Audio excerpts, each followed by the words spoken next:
चलो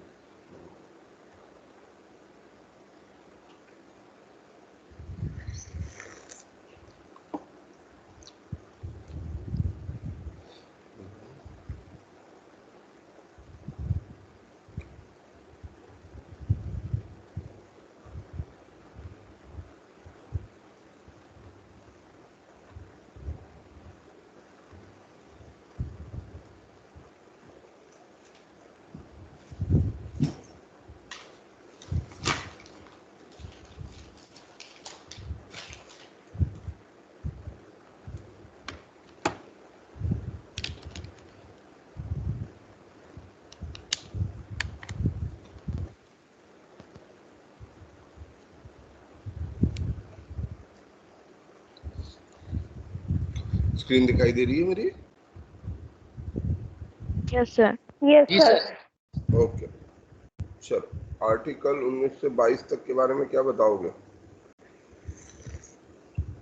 सबको समझ आ गया?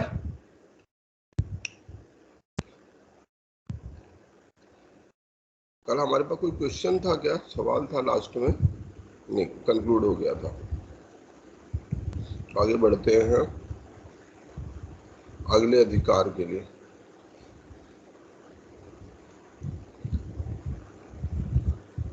दो मिनट ये आर्टिकल रिवाइज कर लेता हूँ, क्योंकि ये सारे आर्टिकल बहुत इंपॉर्टेंट हैं और मैं चाहूंगा कि आप में से हर एक को कुछ कुछ थोड़ा थोड़ा बताएं।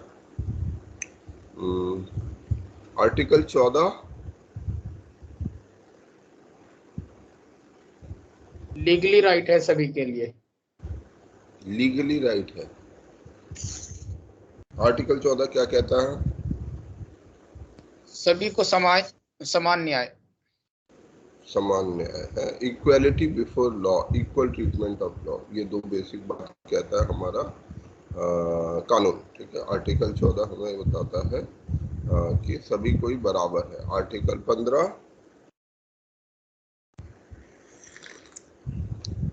सभी को न्याय तो समान अवसर और भेदभाव से प्रोटेक्शन, जातिगत या। ठीक है। श्रुति आर्टिकल 16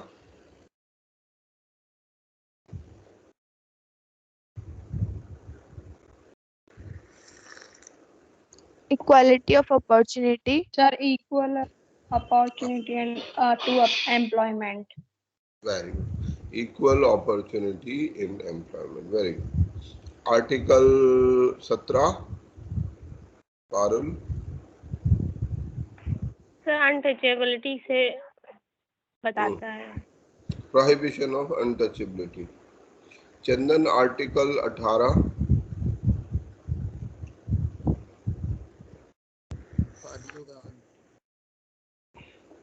चंदन आर्टिकल 18 क्या कहता है?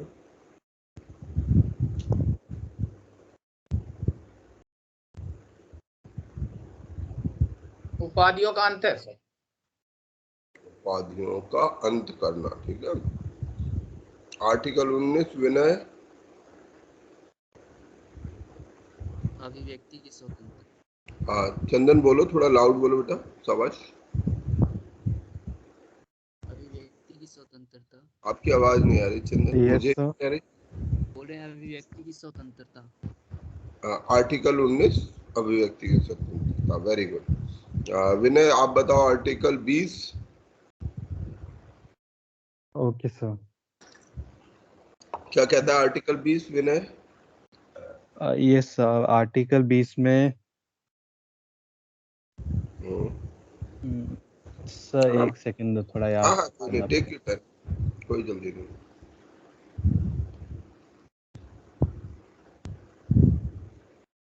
सर ये ऐसा याद आ रहा है मेरे को, आपने जो लास्ट क्लास में बताया था कि किसी भी पर्सन पे अगर मतलब लॉ का मिसयूज होता है, लाइक उसे अरेस्ट किया जाता है, तो वो उसके खिलाफ आवाज उठा सकता है।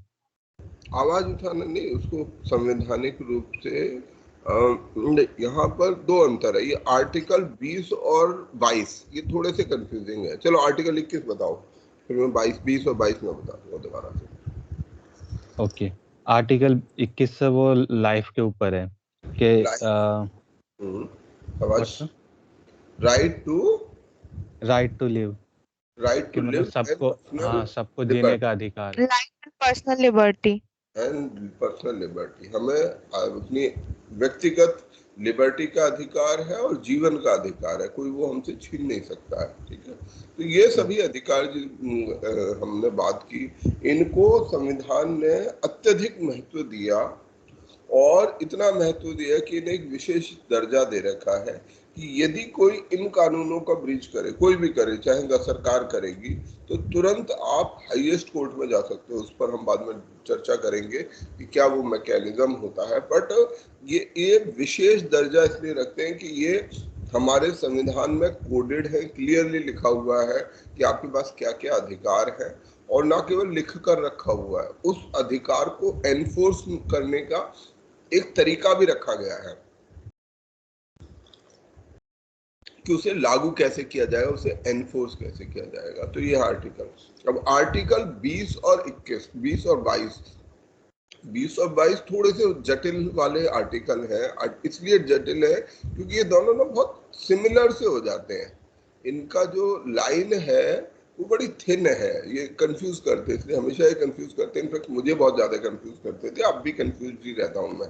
अभी मैं भूल जाऊंगा बाद में, तो मुझे याद दिलाओगे तो मैं भूल जाऊंगा, इसमें कोई अजीब बात नहीं है, हम सब भूल जाते हैं।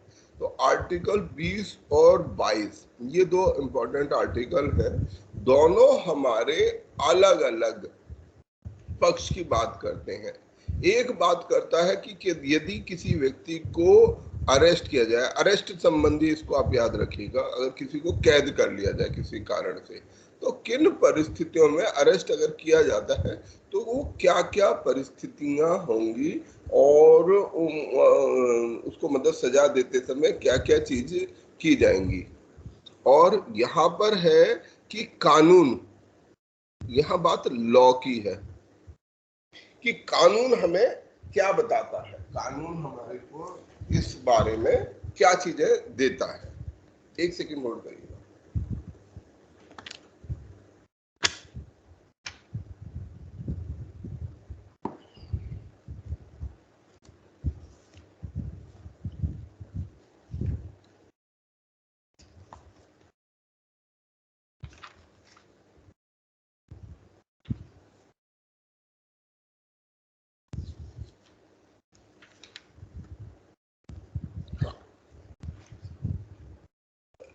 तो ये दो तरीके के अलग अलग चीज हैं। अगर आर्टिकल 20 की बात करेंगे तो आर्टिकल 20 लॉ से संबंधित है कि कानून कैसा होना चाहिए, और आर्टिकल 22 अरेस्ट से संबंधित है। ये मेरी समझ से याद करने का थोड़ा सा वो रख सकते हैं कि मैं कैसे याद करूं, क्योंकि दोनों लगभग एक जैसी बातें कर रहे होते हैं, पर दोनों की बात में मोटा मोटा कुछ एक बड़ा अंतर है, ग्रॉस अंतर है।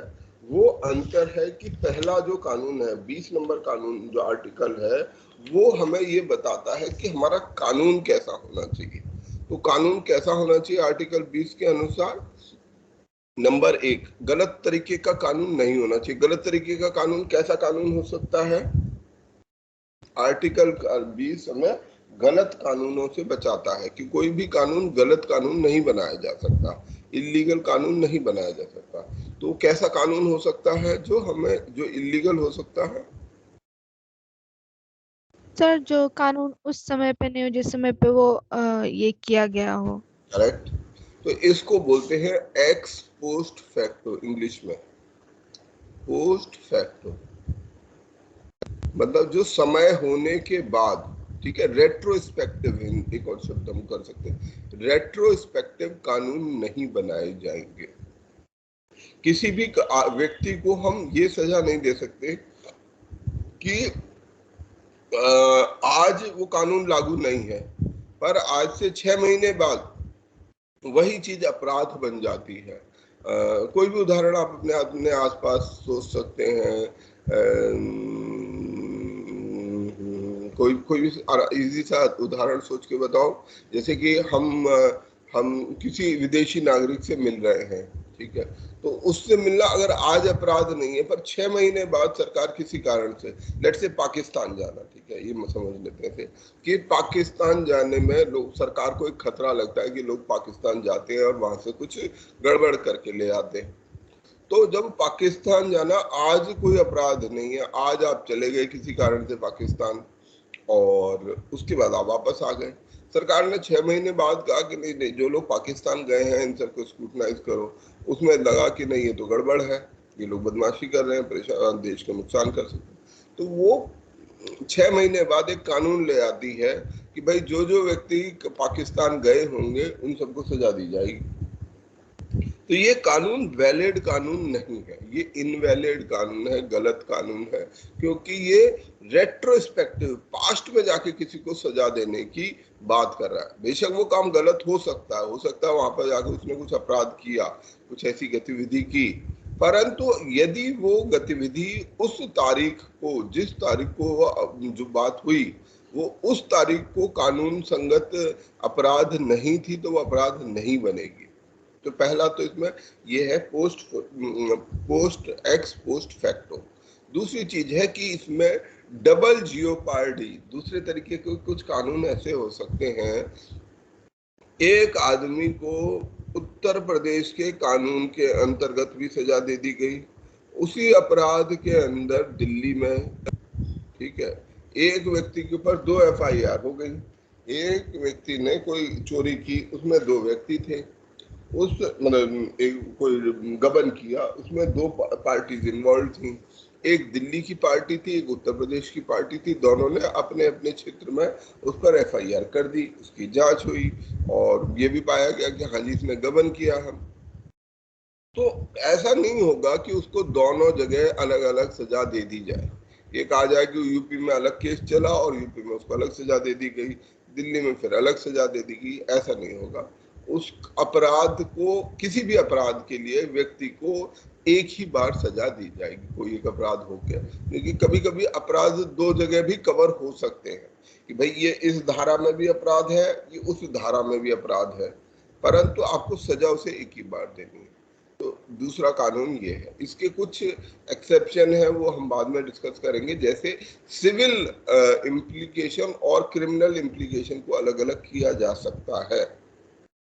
अगर कोई ऐसा अपराध है जिसमें जुर्माना भी है और जुर्माना लगाने वाली अथॉरिटी कोई और है और उसमें कुछ वैसी सजा भी है, तो दूसरी जो अथॉरिटी है जो उस पर सिविल केस कर रही है, किसी ने आपने कुछ आग लगा दी, कुछ ऐसी तोड़फोड़ कर दी, तो वो जुर्माना लगाने वाली अथॉरिटी आप पर जुर्माना लगा सकती है। दूसरी अथॉरिटी ने ये पाया कि नहीं it was a criminal act, उसने आपको 1 महीने के लिए जेल भी भेज दिया, तो आप ये नहीं कह पाएंगे कि नहीं इट्स डबल जियोपार्डी, उस केस में ये डबल जियोपार्डी नहीं होगा। तीसरी चीज होती है कि हमें ऐसा नहीं किया जा सकता कि हमें अपने खिलाफ खुद गवाही देने के लिए, सेल्फ इंक्रिमिनेशन, ठीक है, मुझे बाध्य नहीं किया जा सकता कि मैं अपने खिलाफ गवाही दूं। मैं कोर्ट में कहूं कि हाँ जी मैंने ये अपराध किया, मुझे इसके लिए बाध्य नहीं किया जा सकता। मैं अपनी स्वेच्छा से करना चाहूँ, ये मेरी चॉइस है। कोर्ट में जब केस शुरू होता है तो कोर्ट में सबसे पहले जज पूछता है कि डू यू, ये आपके ऊपर चार्ज है, क्या आप इनको एक्सेप्ट करते हो? तो वो कहता है कि नहीं, आई प्लीड नॉट गिल्टी, ठीक है।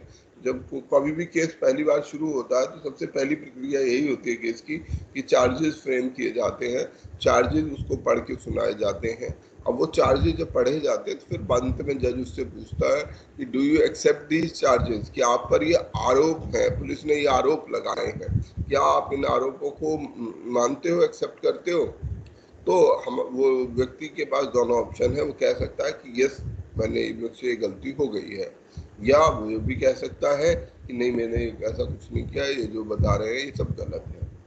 तो इसको, तो ऐसा वो कर सकता है, परंतु पुलिस ऐसा नहीं कर सकती इसे मार पीट के कि कहो भाई कहो, या किसी भी तरीके से कि आपको जो है हाँ मैंने ये अपराध किया। तो ये सेल्फ इंक्रिमिनेशन के लिए वहां पर कार्रवाई नहीं हो सकता। तो ये आर्टिकल 20 है। और आर्टिकल 22 हमें अरेस्ट में ले जाता है। यहाँ तो कानून संबंधी बात हुई, यहाँ कैद संबंधी बात होती है कैद कैसी कैसी कैद हो सकती है, किस किस परिस्थितियों में कैद किया जा सकता है। दो अलग अलग तरीके की कैद हो सकते हैं। किसी व्यक्ति को अगर अरेस्ट करना हो, कैद में रखना हो, तो उसके दो तरीके हो सकते हैं, दो कारण हो सकते हैं। सबसे जो वैध कारण है कि किसी भी व्यक्ति को जज के द्वारा, जो एप्रोप्रिएट अथॉरिटी है उसके द्वारा उसको सजा दी जाए। ऐसे केसेस को हम प्यूनिटिव, ठीक है, प्यूनिटिव पनिशमेंट बोलते हैं सर कि भाई punitive या प्रिवेंटिव? नहीं, ये प्यूनिटिव है जिसमें जज ने आपको सजा दे दी है, ठीक है। जब जज ने आपको सजा सुना दी है और आप जेल चले गए हैं, दैट इज प्यूनिटिव। आपका केस सुना गया, जज ने दोनों पक्षों को सुना और अंत में फैसला दिया कि आई एग्री कि ये व्यक्ति ने अपराध किया, इसने मर्डर किया है, मैं इसको 7 साल की सजा देता हूँ। उसके बाद वहां जो 7 साल की उसकी सजा जो मिलती है, वो 7 साल की सजा उसकी प्यूनिटिव पनिशमेंट है, बिकॉज वो as a matter of punishment उसको मिल रही है। उसने अपराध किया, वो अपराध साबित हुआ, तो वो प्यूनिटिव पनिशमेंट है। परंतु ऐसी भी बहुत सारी परिस्थितियां हैं जिसमें ये समझते हुए कि भाई ये अपराध जो है, ये व्यक्ति और कुछ अपराध भी कर सकता है और इसको अपराध करने से रोकने की आवश्यकता है, ठीक है, वो अपराध करने से रोकने की आवश्यकता है। कुछ विशेष कानून बनाए गए हैं, प्रिवेंटिव लॉज हैं, जो ये इंश्योर करते हैं कि भाई इस तरीके की गतिविधियों में कोई न, जैसे टेररिस्ट संबंधी गतिविधियां हैं, तो टेररिज्म या जो सीरियस क्राइम अगेंस्ट स्टेट है, राज्य के खिलाफ आप कुछ गंभीर अपराध करने की कोशिश कर रहे हो, तो ऐसे में राज्य ने कुछ नियम बना रखे हैं कि भाई यूएपीए, पोटा, टाडा, ये सब उसी के वो है, जिसमें कि पुलिस शक के आधार पर कि हो सकता है आप कोई टेररिस्ट गतिविधि प्लान कर रहे हो। भाई अगर, क्योंकि सरकार का पक्ष या स्टेट का पक्ष इसमें ये रहेगा कि भाई अगर टेररिज्म का कोई एक्ट कर ही दिया किसी ने, आपको किसी के बारे में पता है कि ये व्यक्ति बड़ा खतरनाक व्यक्ति है, ये एक टेररिस्ट है, ये अपना किसी तरीके की गतिविधि कर सकता है, पर आप कर कुछ नहीं सकते उसके खिलाफ। क्यों? क्योंकि कानून नहीं भी, उसने अब ये तो अपराध किया नहीं है, आपको शक है उसके ऊपर कि ये कोई ऐसा अपराध कर सकता है। तो ऐसी स्थिति में कुछ विशेष कानून बनाए गए हैं जिसमें उनको अरेस्ट किया जा सकता है। और जो अजीब इनमें वो बात है कि इनमें लंबी वो है कि जब तक केस चलेगा, जो कि हमारे देश में सालों सालों चल जाता है, तब तक वो जेल में अरेस्ट रहेंगे। अब ये थोड़ा सा यहाँ पर गलत है कि हमें ऐसे प्रिवेंटिव कानून नहीं बनाने चाहिए जो सजा से ज्यादा खतरनाक हो जाए, क्योंकि ऐसे में नुकसान उनको होता है जो साधन विहीन है, जो वंचित हैं, उनको सबसे ज्यादा नुकसान होता है, उन्हीं को सबसे ज्यादा, क्योंकि जिसके पास जेल होगा, दलील, वो किसने कल बोला था, बहुत अच्छी बात बोली थी, जिसके पास वकील होगा, जिसके पास दलील होगी, वो तो निकल जाएगा, और जिसके पास वकील नहीं है, आज के टाइम में वकील करना मतलब इट्स इम्पॉसिबल सा काम है। मतलब अच्छे वकील करना, लोग 10 लाख रुपए एक हियरिंग के, 5-5 लाख, 2-2 लाख रुपए एक हियरिंग के, एक बार खड़े होने के, क्योंकि और हियरिंग की कोई लिमिट नहीं है, हो सकता है एक केस में 50 हियरिंग हो जाए, एक हियरिंग के 1-1 लाख, 2-2 लाख रुपए नॉर्मल वकील लेते हैं। इतने पैसे एक आम आदमी, गरीब आदमी के, वंचित आदमी के पास कहाँ है? तो अब वो वकील कर नहीं पाएगा, वकील नहीं कर पाएगा तो उसकी केस की कोई सुनवाई नहीं होगी, जो पुलिस कह देगी वही सही माना जाएगा। उस बेचारे को समझ भी नहीं आएगा कि मैंने अपराध किया क्या है, क्या मुझसे गलती हो गई है, तो वो जेल जाएगा और जेल में बैठा रहेगा। और इन प्रिवेंटिव कानूनों में, कई प्रिवेंटिव कानूनों में जो है बेल का भी प्रावधान नहीं है, तो केवल इनडायरेक्ट सेंस में जो पुलिस अधिकारी है वो जज बन जाता है, वो किसी को भी जेल भिजवा सकता है। तो ये ऐसे प्रिवेंटिव कानून भी हमारे पास मौजूद है। तो कैद के केस में ये आर्टिकल इनको डिफाइन भी करता है कि कौन से तरीके की पनिशमेंट होगी, उसके लिए क्या प्रोसीजर होगा। फिर ये बताता है कि यदि किसी को आपने अरेस्ट किया तो आपको अगले 24 घंटे में जो भी पुलिस अधिकारी जिसने भी उसको कैद में रखा है, उसकी ये जिम्मेदारी होगी कि वो विद इन 24 आवर्स, ठीक है, 24 घंटों के भीतर उस व्यक्ति को मजिस्ट्रेट के सामने प्रस्तुत करें। जो दंड अधिकारी, जो जज है, मजिस्ट्रेट है, उसके सामने प्रस्तुत करें तो इसलिए सबको ये जो ले जाते हैं पुलिस वाले, और उसकी डॉक्टरी भी कराते हैं, क्योंकि मजिस्ट्रेट ये कहता है कि पहले इसकी डॉक्टरी करा के लाओ। डॉक्टरी क्यों कराई जाती है? ताकि अगर उसके साथ कोई चोट हो, उसके कोई तकलीफ हो, तो उसको देखा जा सके, या पुलिस कम से कम ये ना करे कि उसे पीट ले बाद में और फिर बाद में मजिस्ट्रेट के सामने लगे कह दे कि जी ये तो इसको तो चोट पहले से लगी हुई थी, हमने कुछ नहीं किया। तो इस सारी सिचुएशन को बचाने के लिए उसकी पहले डॉक्टरी कराई जाती है और उसके बाद उसे मजिस्ट्रेट के सामने प्रस्तुत 24 घंटे के अंदर करना होता है। और ये हमारे संविधान के अंदर अधिकार है, मतलब संविधान के अंदर ये प्रोविजन है कि ऐसा उसे करना ही होगा, ये ऑप्शनल नहीं है। उसको उसके ग्राउंड बताने पड़ेंगे कि भैया आपसे गलती क्या हुई है। पुलिस बहुत बार ऐसा करती है, उठा ले जाती है, बैठा ले जाती है, बैठ जाओ चलो, पर ये गलत है, ये इलीगल है, प्योरली इलीगल है। गवर्नमेंट जो पुलिस है उसको उसके ग्राउंड बताने होंगे कि आपको किस आधार पर अरेस्ट किया जा रहा है। फिर उसके बाद ग्राउंड बताने के बाद अगला काम जो होगा कि उसको कानूनी सलाह का अधिकार होगा। आपको किसी को अरेस्ट कर लिया, किसी को बताया अधिकार, अब उसे लगता है कि नहीं ये तो गलत है, परंतु भाई वो बेचारा वकील तो है नहीं, एक आम आदमी कानून की समझ, संविधान की समझ तो नहीं रखता इतनी, तो वो अपने लिए वकील या लीगल हेल्प को कॉल कर सकता है कि जी मुझे जो है इससे बचाओ। पर फिर वही परेशानी आ जाती है कि वकील की फीस इतनी ज़्यादा है, तो वकील को अफोर्ड करना बहुत सारे लोगों के लिए भारी चैलेंज हो जाता है। तो ये हमने अभी तक अपने आर्टिकल पढ़े, आर्टिकल 19 से लेके आर्टिकल 22 तक, सभी महत्वपूर्ण आर्टिकल हैं। आप लोग इनको अच्छे से समझो। इनका ये मतलब हाँ सर, वो सरकारी वकील का फिर क्या काम रहता है? मतलब बोलते हैं ना सरकारी वकील। सरकारी वकील, देखो सरकारी वकील जो है ना पब्लिक प्रोसिक्यूटर होता है। पब्लिक प्रोसिक्यूटर, पब्लिक प्रोसिक्यूटर के दो काम हैं। एक नंबर तो होता है कि जो सरकार के केस हो, पुलिस के केस होंगे, पुलिस ने किसी को अरेस्ट कर लिया, अब पुलिस को भी तो एक वकील की आवश्यकता पड़ेगी। स्टेट के जो केसेस है स्टेट में, तो वो अपने पास पब्लिक प्रोसिक्यूटर रखते हैं, ठीक है।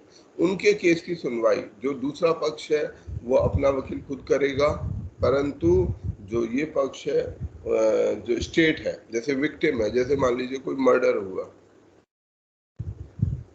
कोई चोरी हो गई, थेफ्ट है। अब थेफ्ट में आपके यहाँ चोरी हुई और ए पर्सन ने चोरी, एक पर्सन के यहाँ चोरी हुई, बी ने चोरी की। अब ये ए पर्सन के पास वकील कहाँ से आएगा? पुलिस को उसने एफआईआर कर दी, पुलिस ने माना कि हाँ जी बी ने चोरी करी है, तो अब क्या ए पर्सन को अपना वकील खड़ा करना पड़ेगा? यस सर, वो तो करना पड़ेगा। नहीं, ए को नहीं करना पड़ेगा, क्योंकि पुलिस उसका केस डिफेंड करेगी। इस केस में जितने क्रिमिनल केसेस होते हैं, मैंने पहले भी शायद इसको बोला था, क्रिमिनल केसेस में स्टेट, ये अपराध किसके खिलाफ हुआ है? ये चोरी जो हुई है या जो मर्डर हुआ, इसमें दो पक्ष हैं, ए और बी, ये किसके खिलाफ अपराध हुआ है? स्टेट के खिलाफ।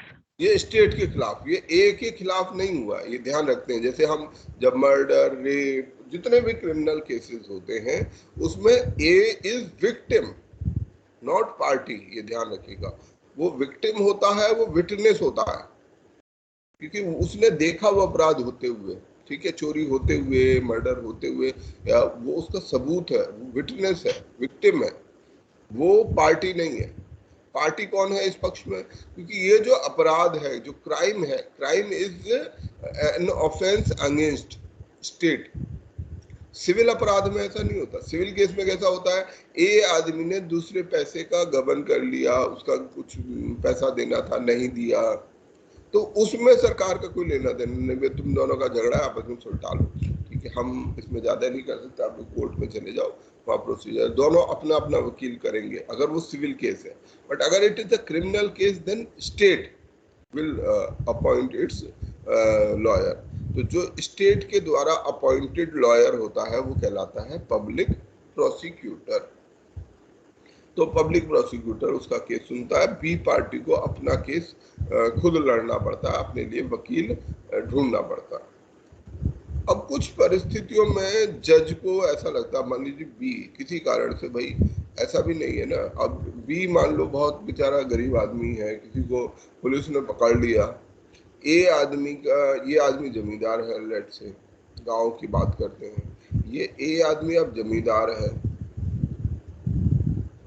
बी आदमी बेचारा मामूली कोई बहुत गरीब बेचारा व्यक्ति है, उसके पास कोई साधन वाधन है नहीं, ये जमींदार इसके ऊपर दादागिरी करना चाहता है, अपना गुंडाई करना चाहता है, तो क्या करेगा, पुलिस भी इसकी खास है, तो पुलिस के ऊपर जाके एफआईआर कर देगा कि इसने मेरे यहाँ चोरी कर ली। अब जमींदार को तो अपना केस लड़ने की जरूरत नहीं है, उसका केस तो पुलिस लड़ेगी, क्योंकि पुलिस तो उसकी खास है, तो उसके लिए तो कोई दिक्कत नहीं है। अब ये बेचारा जो वकील है, ये जो गरीब बेचारा आदमी है बी, ये फंस गया, तो फंसा दिया गया।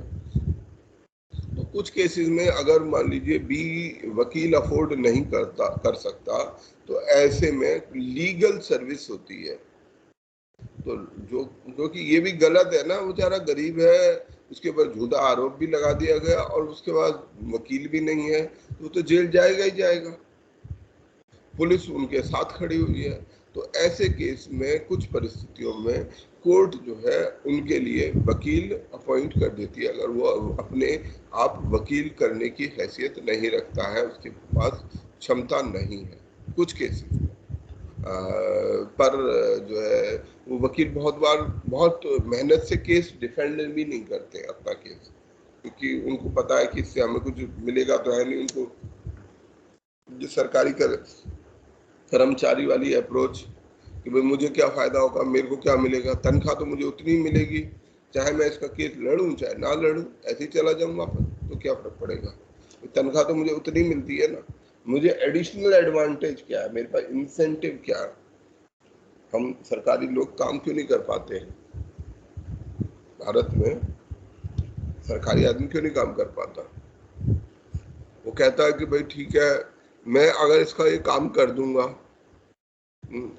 जो ब्राइबिंग है वो कैसे चलती है भाई, अगर मैं इसका काम कर दूंगा, आप मेरे पास ये चीज लेकर आए कि साहब मेरे को ये सर्टिफिकेट बना के दे दो।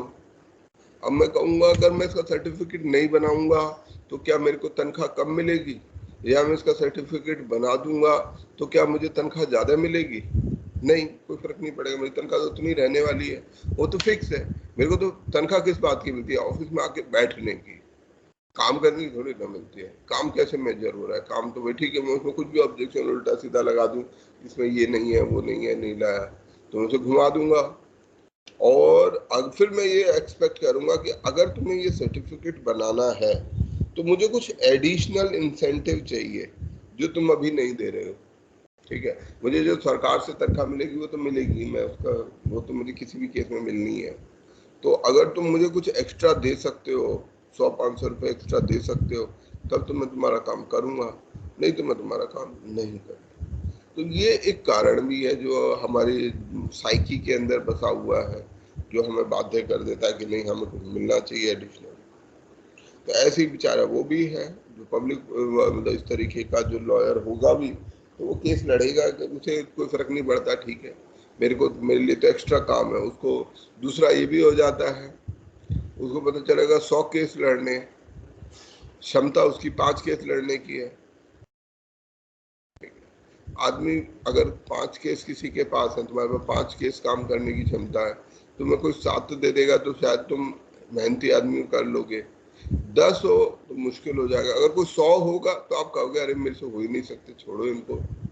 ऐसा हम लोग डॉक्टरी में बहुत बार देखते थे, भाई आप 25 मरीज देख सकते हो तो ठीक है, मेहनत करोगे, आपको 25 से 40 कर दिए गए तो आप कोशिश करोगे कि चलो यार देख लेते हैं गरीब लोग। आप कोई 250 मरीज हो जाएंगे तो फिर कहोगे यार किसी को नहीं देख सकते, इनको भगाओ, क्योंकि आप 25 मरीज मतलब जो अपनी कैपेसिटी से ज्यादा काम कर रहे हो उसकी कोई लिमिट नहीं है ना, फिर तो आप पूरा दिन भी करते रहोगे तब भी खत्म नहीं कर पाओगे।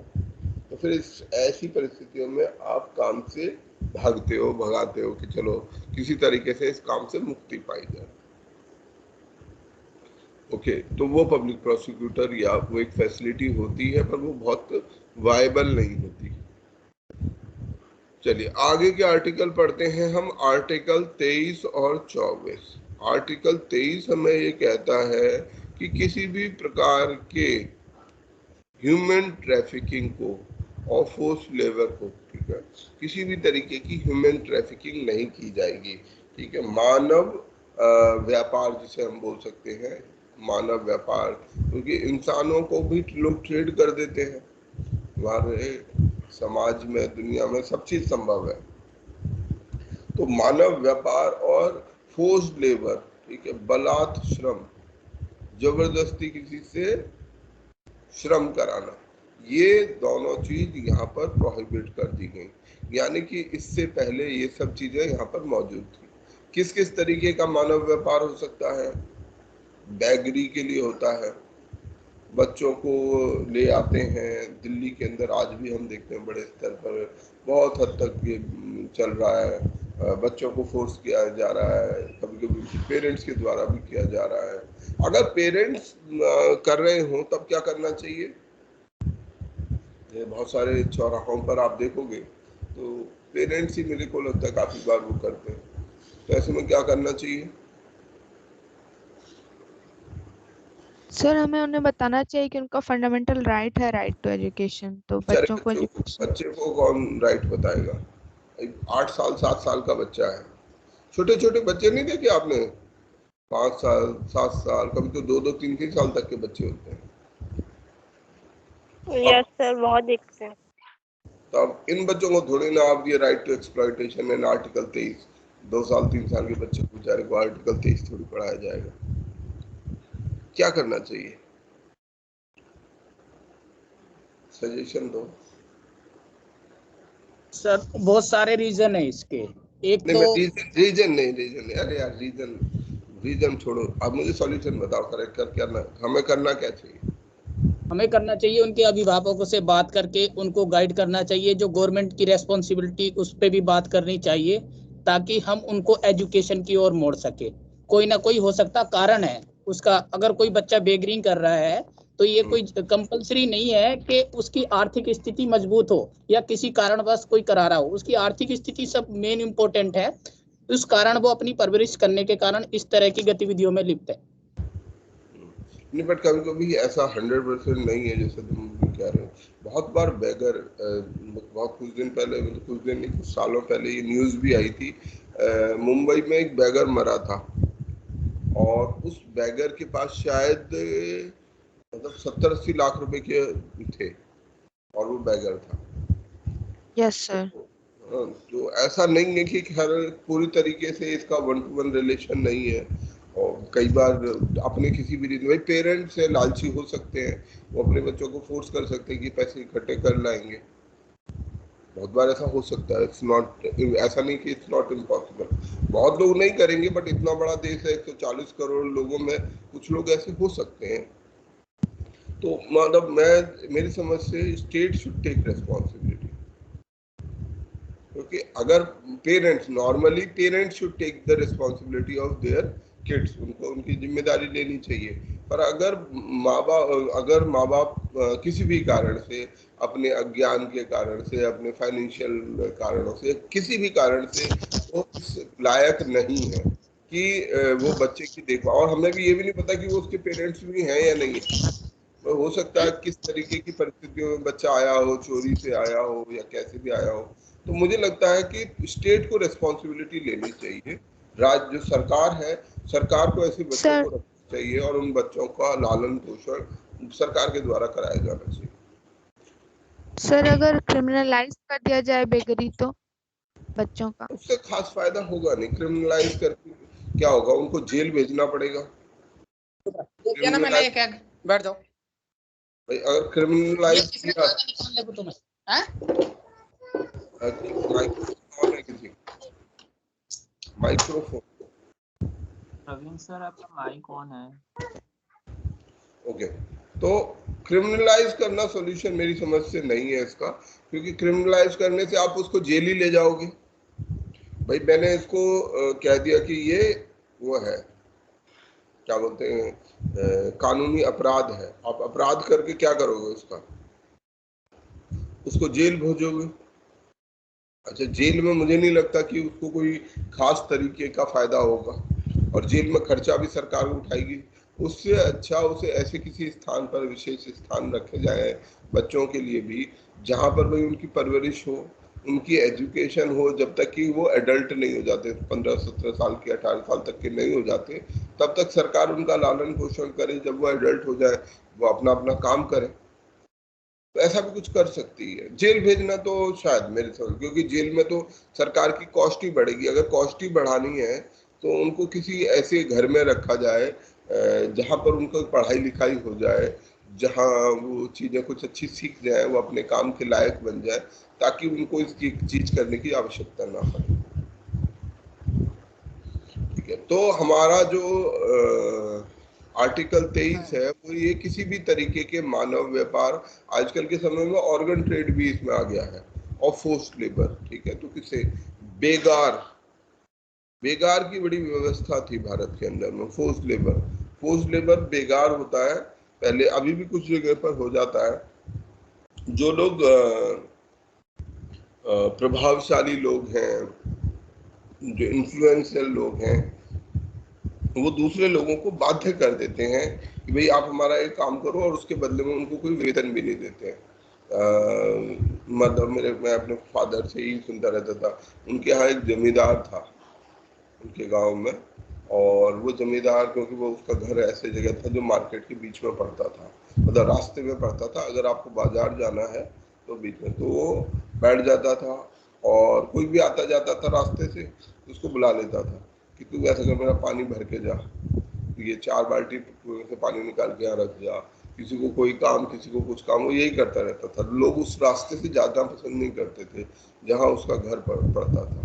फिर बाद में लोगों ने उसका प्रोटेस्ट करना शुरू किया। ये मतलब इस समय से पहले की बातें होंगी, लगभग इस समय की बातें होंगी, क्योंकि 50 में बेशक कानून लग गया था, फिर भी गांव देहात में अभी भी उसी तरीके का कल्चर सिस्टम चला आ रहा था। तो इस तरीके की बेगार, उसमें उन्होंने, उनकी कहानी में अल्टीमेटली ये था कि किसी ने वो बुलाया उन्होंने, तो वो उनके उसमें जो है बाल्टी में लात मार के भाग के आ गया। बच्चा ही था कोई, हमारे मतलब कुनबे का कोई बच्चा था, वो मार के भगाया, तो उसके ऊपर विवाद हुआ था बाद में। पर ये जो ऐसी बेगार कराने की प्रथा जब देश आजाद हुआ उस समय तक काफी बड़े लेवल पे था, आज भी हो रहा होगा। उसके बाद आर्टिकल 24 है, जो बच्चों को किसी भी तरह के फैक्ट्री में काम करने के लिए अयोग्य करता है, कि 14 साल से कम छोटे बच्चे किसी फैक्ट्री माइन में काम नहीं कर सकते। और अभी आर्टिकल 24 में तो यही स्थिति है, परंतु इसको और कानूनी रूप से बढ़ा दिया गया है कि 18 साल तक आप बच्चों को फैक्ट्री में नहीं एम्प्लॉय कर सकते। तो ये बच्चों के चाइल्ड लेबर को प्रोटेक्ट करने के लिए और एजुकेशन को प्रमोट करने के लिए ये बदलाव किए गए हैं। तो ये आर्टिकल 23 और 24 याद रखेंगे। आर्टिकल 23 हमारा संबंधित है फोर्स्ड लेबर और ह्यूमन ट्रैफिकिंग से, और 24 नंबर आर्टिकल है चाइल्ड लेबर से कम अपने को इतना याद रहना चाहिए व्हाट डज इट दिया आर्टिकल से। आर्टिकल 14 क्या बोलता है, 15 क्या बोलता है, सारे आर्टिकल आपको याद रहने चाहिए। अब आर्टिकल 25 से लेकर 28 तक की बात करते हैं। आर्टिकल 25 है जो हमें ये आज़ादी देता है, ये हमारे धर्म संबंधी, ठीक है, हमारी जो भी मान्यताएं हैं उनके संबंधी अधिकार देता है आर्टिकल 25 से लेकर 28 तक। आर्टिकल 25 कहता है freedom of conscience and free profession. ठीक है, कि हमारे जो है हमारी चेतना आजाद, हमारे पास ये अधिकार है अपनी चेतना को मुक्त रखने का। Free profession, practice and propagation of religion. ठीक है, तो आप जो भी धर्म मानना चाहो उसके लिए आप मुक्त हैं, उसको प्रोफेस कर सकते हैं, उसको प्रैक्टिस कर सकते हैं, फॉलो कर सकते हैं, उसके बारे में शेयर कर सकते हैं और प्रोपगेट कर सकते हैं। तो ये हमारे संविधान के अंदर अधिकार है कि कोई भी व्यक्ति अपने धर्म को अपने अनुसार जो वो मानना चाहता है उसे वो मान सकता है, कोई उस पर पाबंदी नहीं होगी। उसको प्रैक्टिस, प्रोफेस और प्रोपगेट तीनों कर सकता है।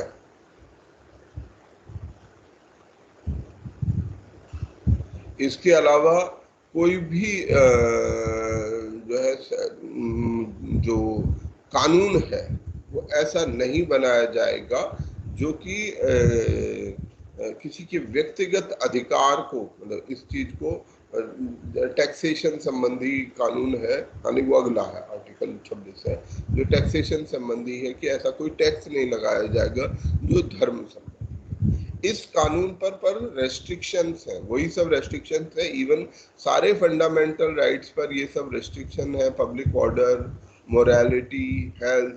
तो आप ऐसा कोई काम नहीं कर सकते कि जिससे धर्म प्रचार का ऐसा काम नहीं कर सकते जिससे पब्लिक ऑर्डर बिगड़ता हो।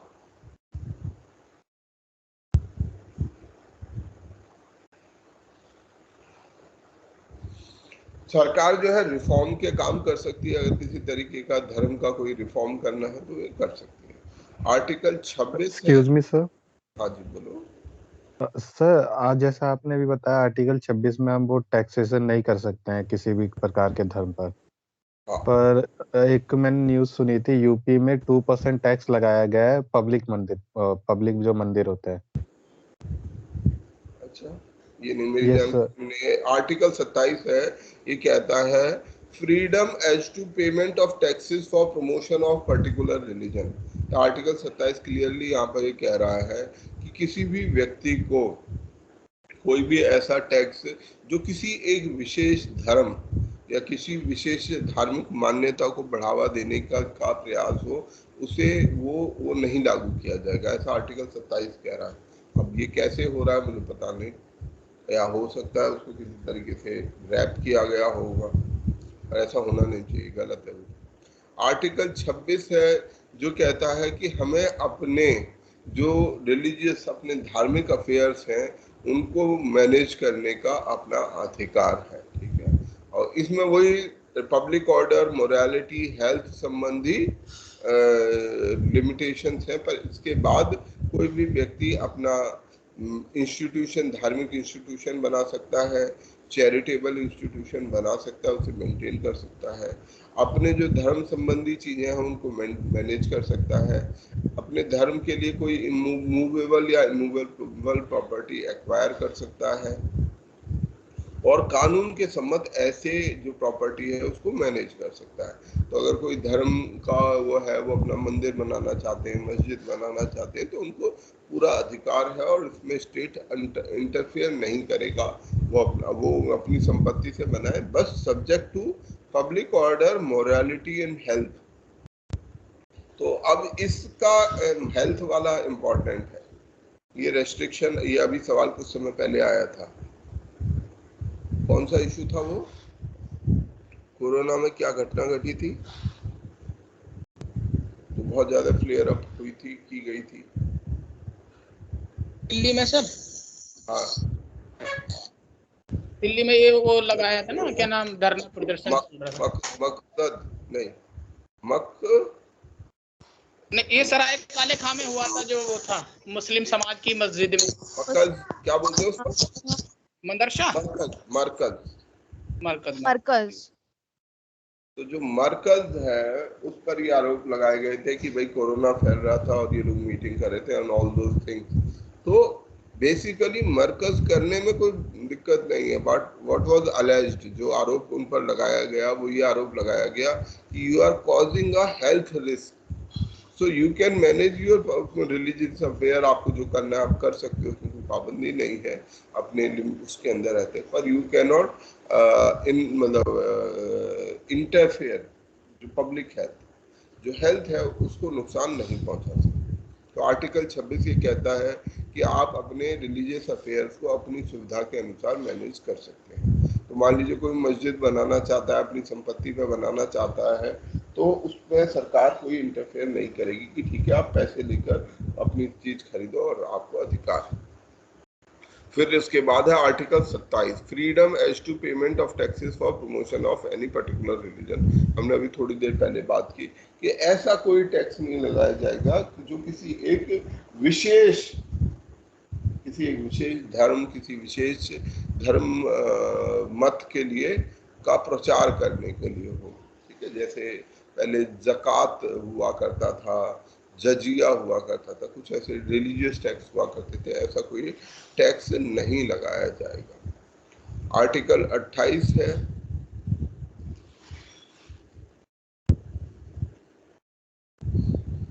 तो जो है जो रिलीजियस इंस्ट्रक्शन है या रिलीजियस वर्शिप है वो उससे आज़ादी होगी।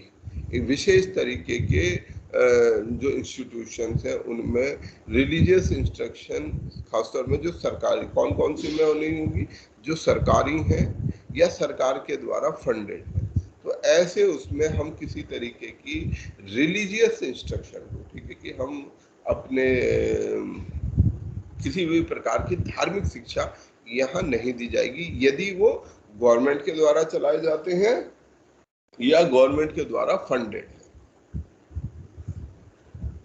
तो ऐसे स्कूलों में किसी तरीके की रिलीजियस एजुकेशन नहीं दी जाएगी। आर्टिकल 29 और आर्टिकल 30 है जो कल्चरल एंड एजुकेशनल राइट्स हैं। आर्टिकल 29 ये कहता है कि जो माइनॉरिटीज हैं उनको अपने इंटरेस्ट प्रोटेक्ट करने का अधिकार होगा, अपने जो भी इंटरेस्ट है उनको प्रोटेक्ट करने का अधिकार होगा। तो उनकी यदि कोई भाषा है, कोई विशेष भाषा है माइनॉरिटी की, कोई विशेष स्क्रिप्ट है, कोई संस्कृति है, तो उनके पास ये अधिकार होगा उसको कंजर्व करने का, कि वो उसे सुरक्षित रखना चाहते हैं तो कोई उनको बाध्य नहीं करेगा कि नहीं नहीं ये सब लैंग्वेज यहाँ नहीं यूज होगी। जो भी उनकी अपनी भाषा, स्क्रिप्ट या संस्कृति है वो उसे प्रैक्टिस कर सकते हैं। दूसरा अधिकार है कि एजुकेशनल इंस्टीट्यूशन जो कि स्टेट द्वारा चलाए जाते हों या स्टेट द्वारा फंडेड होते हों, वहाँ पर धर्म, जाति, रेस, लैंग्वेज के आधार पर वो नहीं किया जाएगा, भेदभाव नहीं किया जाएगा। आर्टिकल 30 है जो कहता है right of minority to establish and administer educational institution.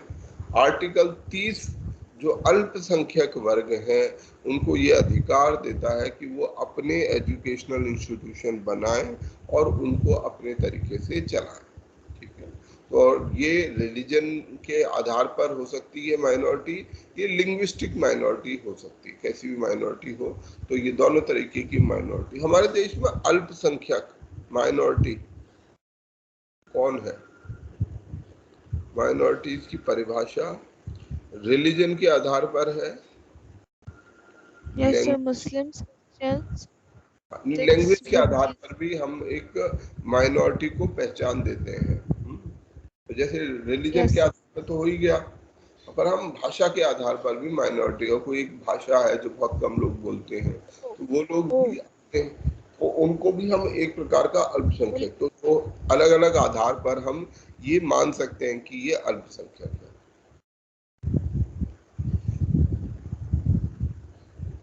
और तो इसमें किसी प्रकार का भेदभाव नहीं किया जाएगा, ये आर्टिकल 30 है। तो आर्टिकल 29 हो गया जो माइनॉरिटीज या अल्पसंख्यकों को अपने अधिकारों को सुनिश्चित करने का अधिकार देती है। आर्टिकल 30 है जो माइनॉरिटी या अल्पसंख्यकों को अपने एजुकेशनल इंस्टीट्यूशन बनाना और उनको चलाना ये अधिकार देती है। आर्टिकल 31 है जो कि हमारा पहले राइट टू प्रॉपर्टी हुआ करता था, बाद में इसको हटा दिया गया और आर्टिकल 300A में तब्दील कर दिया गया। अब ये 300A जो फंडामेंटल राइट टू प्रॉपर्टी हुआ करता था आर्टिकल 31 में, वहां से उठाकर इसको आर्टिकल 300A में एक सामान्य लीगल राइट बना दिया। अब इसका क्या प्रभाव पड़ेगा लीगल राइट बना देने से?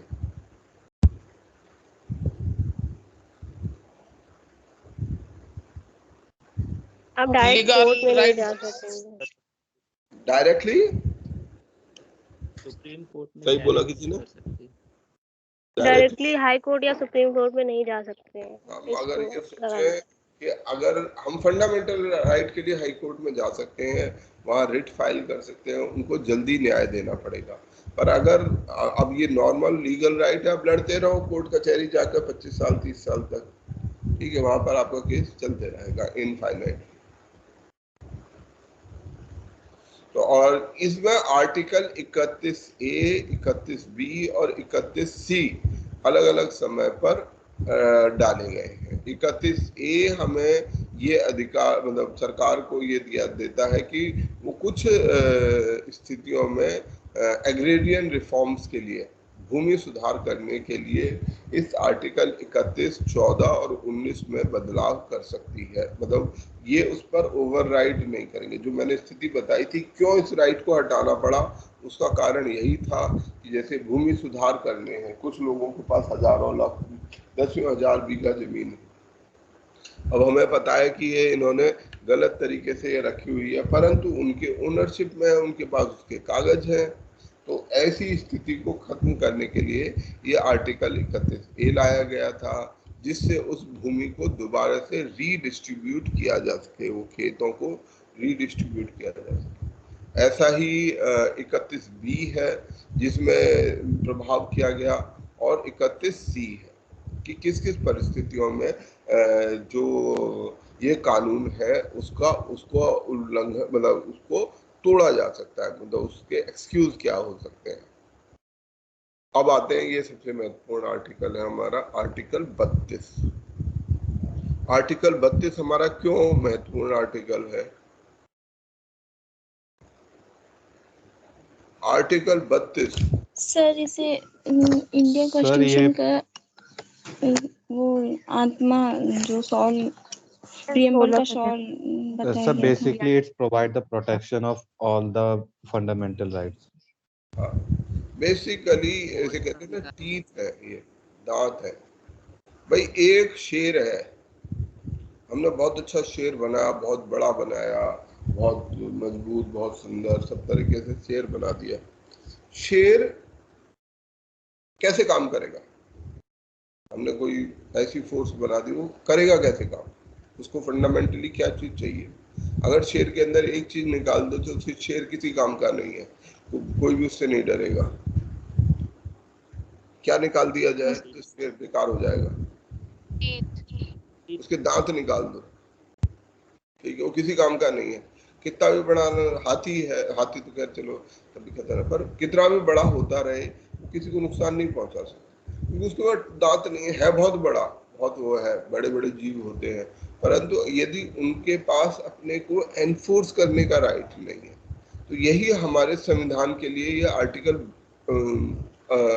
32 करता है। ये बेसिकली उसके दांत है, उसकी शक्ति है।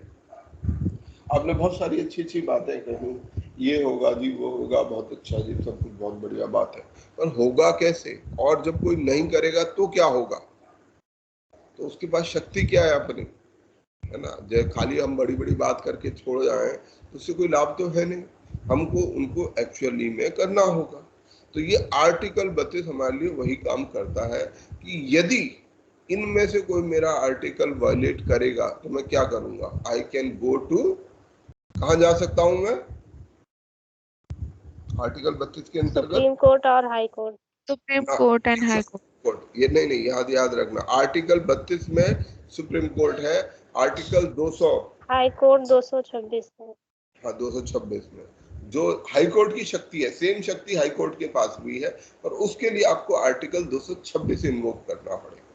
अगर आपको सुप्रीम कोर्ट जाना है तो आप आर्टिकल 32 से जा सकते हो। मान लीजिए आपको लगता है आप सुप्रीम कोर्ट सीधा पहुंच सकते हो, वहां पे अपनी एप्लीकेशन फाइल कर सकते हो कि जी ये मेरे साथ ऐसा ऐसा किया गया जो कि गैर कानूनी है।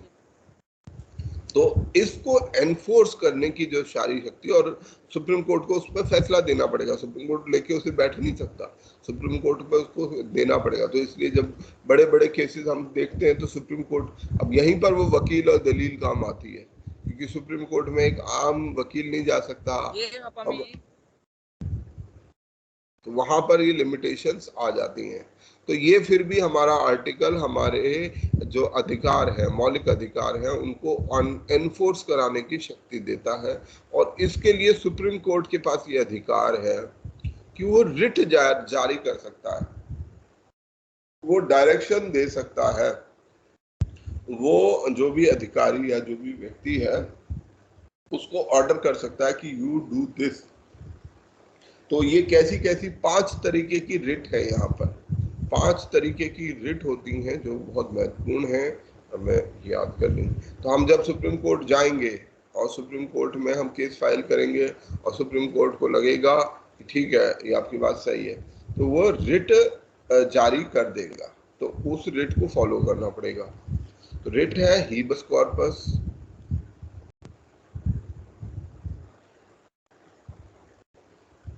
मैं कॉपी कर लेता हूँ।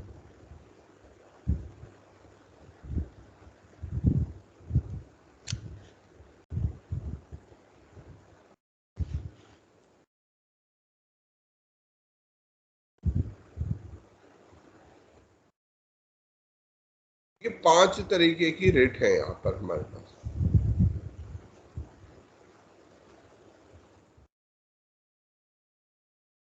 हीबस corpus, mandamus, prohibition, certiorari and quo warranto. तो ये 5 तरीके के डायरेक्शन सुप्रीम कोर्ट दे सकता है। किसी को भी ये बोल सकता है कि भाई ठीक है आप ये करके बताओ।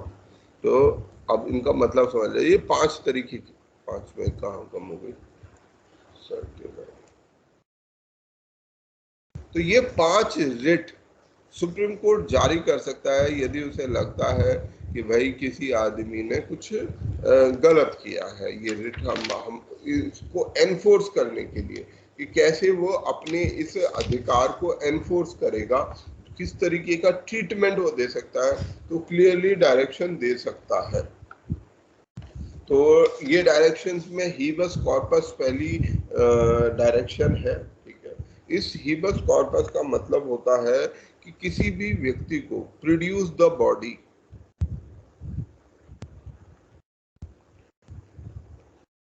कि ये व्यक्ति को इस चीज को हमारे समक्ष प्रस्तुत करो, हमारे सामने लेकर आओ।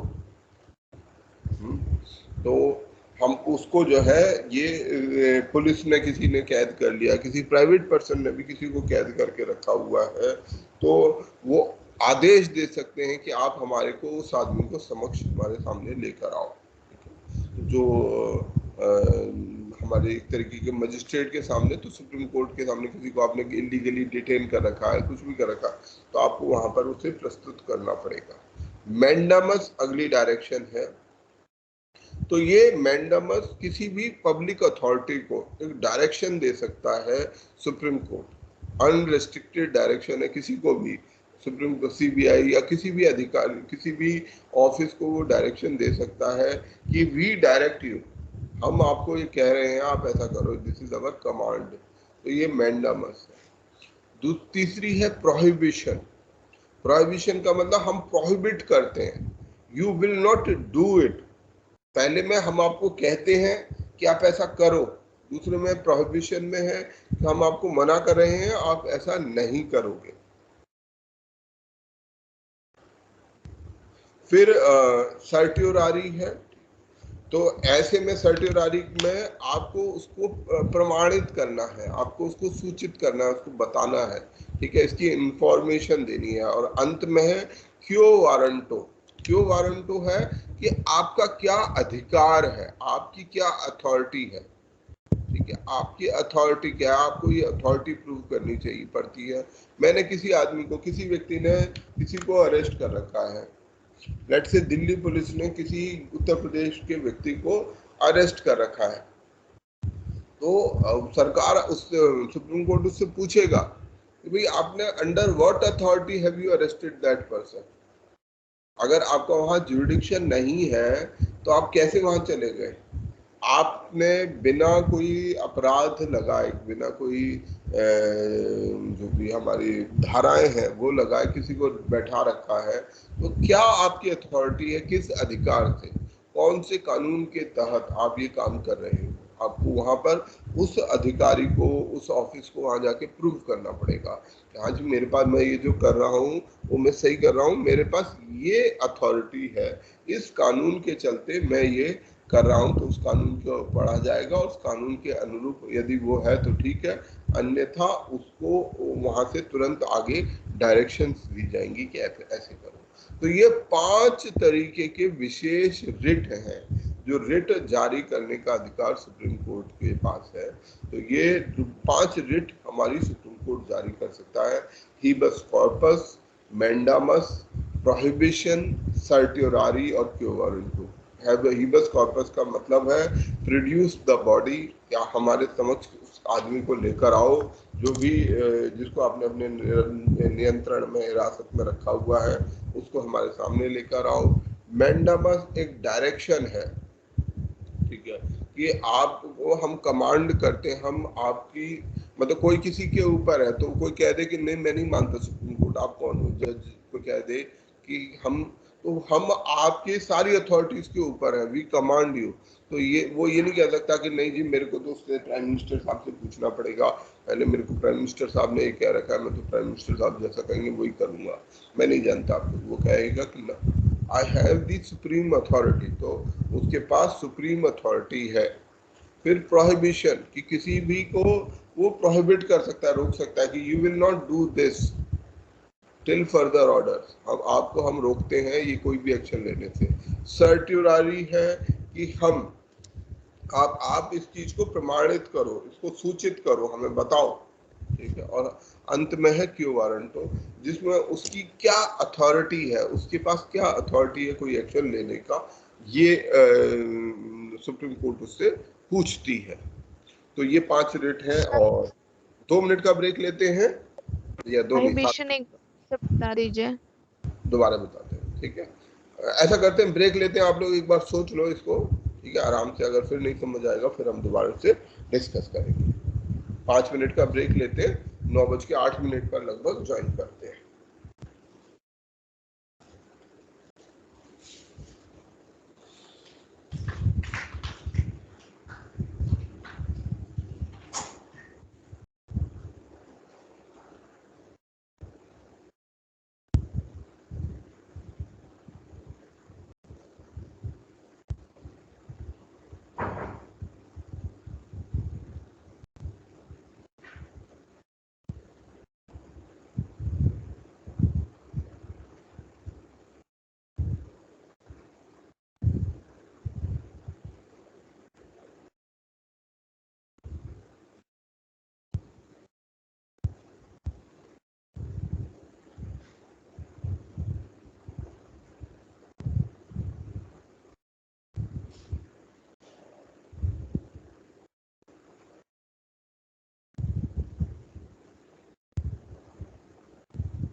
चलिए तो रिस्टार्ट करते हैं।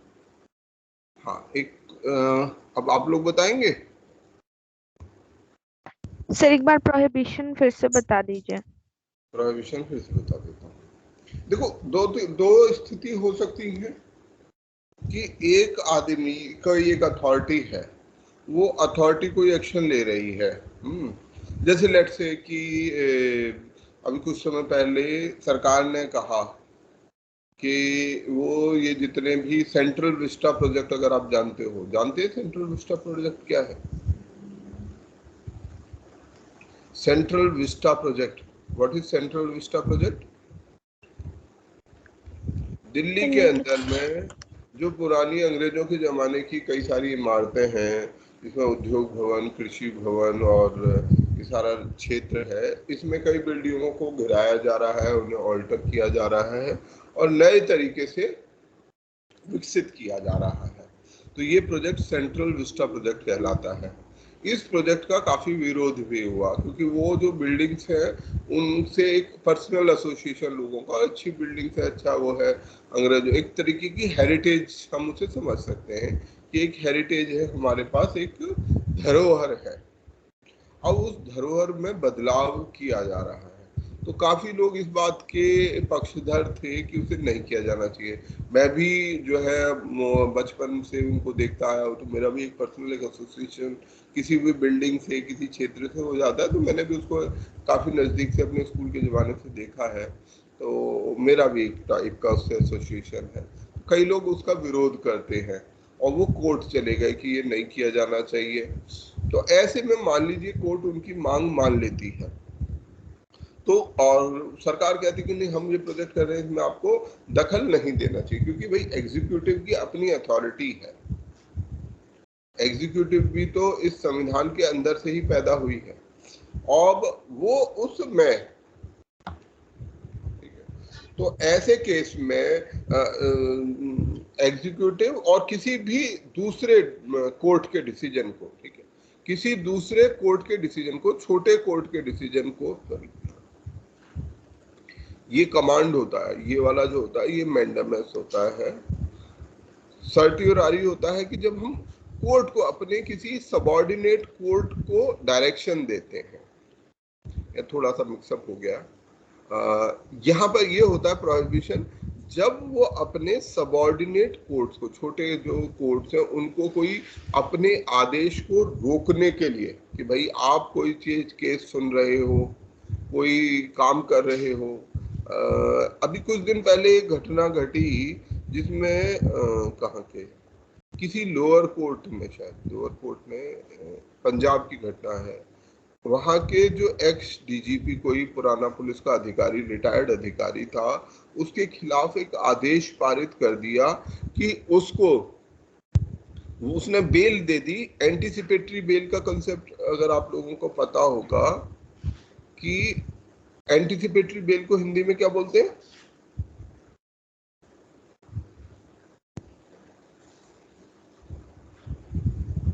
एंटीसिपेटरी बेल का मतलब ये होता है कि कोई अपराध हुआ, ठीक है, उस अपराध की जांच की जा रही है पुलिस के द्वारा, तो और किसी व्यक्ति को उसमें उसका नाम है, किसी व्यक्ति को ऐसा आभास है, ऐसा उसे लगता है कि पुलिस उसको अरेस्ट कर लेगी, ठीक है, वो उसे अरेस्ट कर सकती है और वो अरेस्ट नहीं होना चाहता। तो वो एंटीसिपेशन में इस बात को को आगे सोचते हुए कि कहीं मुझे अरेस्ट ना कर लिया जाए, तो वो कोर्ट जाता है और कहता है कि जी मुझे बेल दी जाए, ये जो कोर्ट है, ये जो पुलिस है, ये मुझे अरेस्ट कर सकती है और ये इस कारण मुझे अरेस्ट करेगी, ये गलत है और मैं पुलिस के साथ पूरी तरह से सहयोग करने के लिए तैयार हूँ। तो ऐसी बेल को एंटीसिपेटरी बेल कहा जाता है। किसी कोर्ट ने एक आदेश पारित कर दिया उन डीजीपी साहब के लिए कि हम उनको एंटीसिपेटरी बेल देते हैं इस पर्टिकुलर केस में, जिस केस के लिए वो गए थे। इसके अलावा भविष्य में जो उन पर केस और अगर कोई लगाएगा उसके लिए भी हम उसको बेल देते हैं। अब इस पर जो है हाई कोर्ट ने इसका संज्ञान लिया, हाई कोर्ट ने इसको कॉग्निजेंस किया और कहा भैया ये कैसा ऑर्डर है, आप एक पर्टिकुलर केस में, जो केस हो रहा है, चल रहा है, किसी का के ऊपर केस चल रहा है, उसमें आपने एक बेल दे दी, अच्छी बात है, कोई दिक्कत नहीं है, आपका आदेश है, परंतु आप ऐसा तो कैसे कर सकते हो कि जो अभी अपराध हुआ भी नहीं है, जो अभी अपराध रजिस्टर्ड भी नहीं हुआ है, उस अपराध की भी आपने उसको बेल कैसे दे दी। और इसका काफी सीरियस कॉग्निजेंस कुछ दिन पहले की घटना है, ये हाई कोर्ट ने ली थी और उसको फिर नहीं, ये शायद हाई कोर्ट का ऑर्डर है, सुप्रीम कोर्ट ने इसका कॉग्निजेंस लिया था। सुप्रीम कोर्ट ने ये कहा कि भाई ये कैसा ऑर्डर है और उसको वहां से जज को हटवाया गया कि भाई इसको यहाँ से इन्हें कार्य मुक्त किया जाए, और जो है सुप्रीम कोर्ट ने इसका कॉग्निजेंस लिया। तो अब सुप्रीम कोर्ट दूसरे कोर्ट पर कैसे आदेश करेगी, तो उसको आदेश को रोकने के लिए जो शक्ति है वो उसे प्रोहिबिशन के कानून से मिलती है, प्रोहिबिट करता है वो किसी भी दूसरे कोर्ट को और ऐसे ट्राइब्यूनल्स को, क्योंकि खाली कोर्ट ही ऐसा नहीं करते, ट्राइब्यूनल भी, जैसे एनजीटी है, ठीक है, ग्रीन ट्राइब्यूनल है हमारे पास, कैट है जो एडमिनिस्ट्रेटिव ट्राइब्यूनल है, ऐसे कई सारे ट्राइब्यूनल्स भी हैं जो एक कोर्ट का काम करती हैं, तो उन सबको वो डायरेक्टली एक ऑर्डर कर सकता है और उनके पास जो केसेस होते हैं उनको सीधा सीधा अपने हाथ में ले सकता है। ये प्रोहिबिशन की उसकी शक्ति है, ठीक है। Okay sir. अब आप लोग मुझे थोड़ा सा समझाओ भाई कि क्या क्या होता है।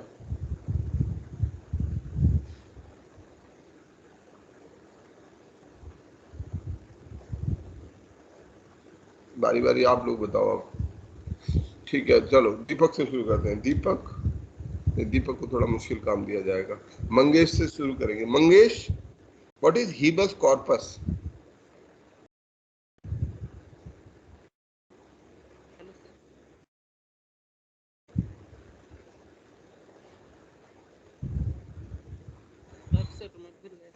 थोड़ा तेज बोलो, मेरे को आवाज नहीं आ रही मंगेश आपकी। आप लोगों को आ रही है? मुझे नहीं आ रही है। तो सर नहीं आ रही, वो स्पीकर अपने फेस के पास, मुंह के पास रख के नहीं बोल थोड़ा रहे। पास में रख के बोलो मंगेश, आवाज नहीं आ रही। Hello sir. हाँ अब आ रही है। भूल गए सर। हाँ नहीं पता, कोई बात नहीं, दोबारा करेंगे, ठीक है। इसको विनय आप बताओगे व्हाट इज हीबस कॉर्पस?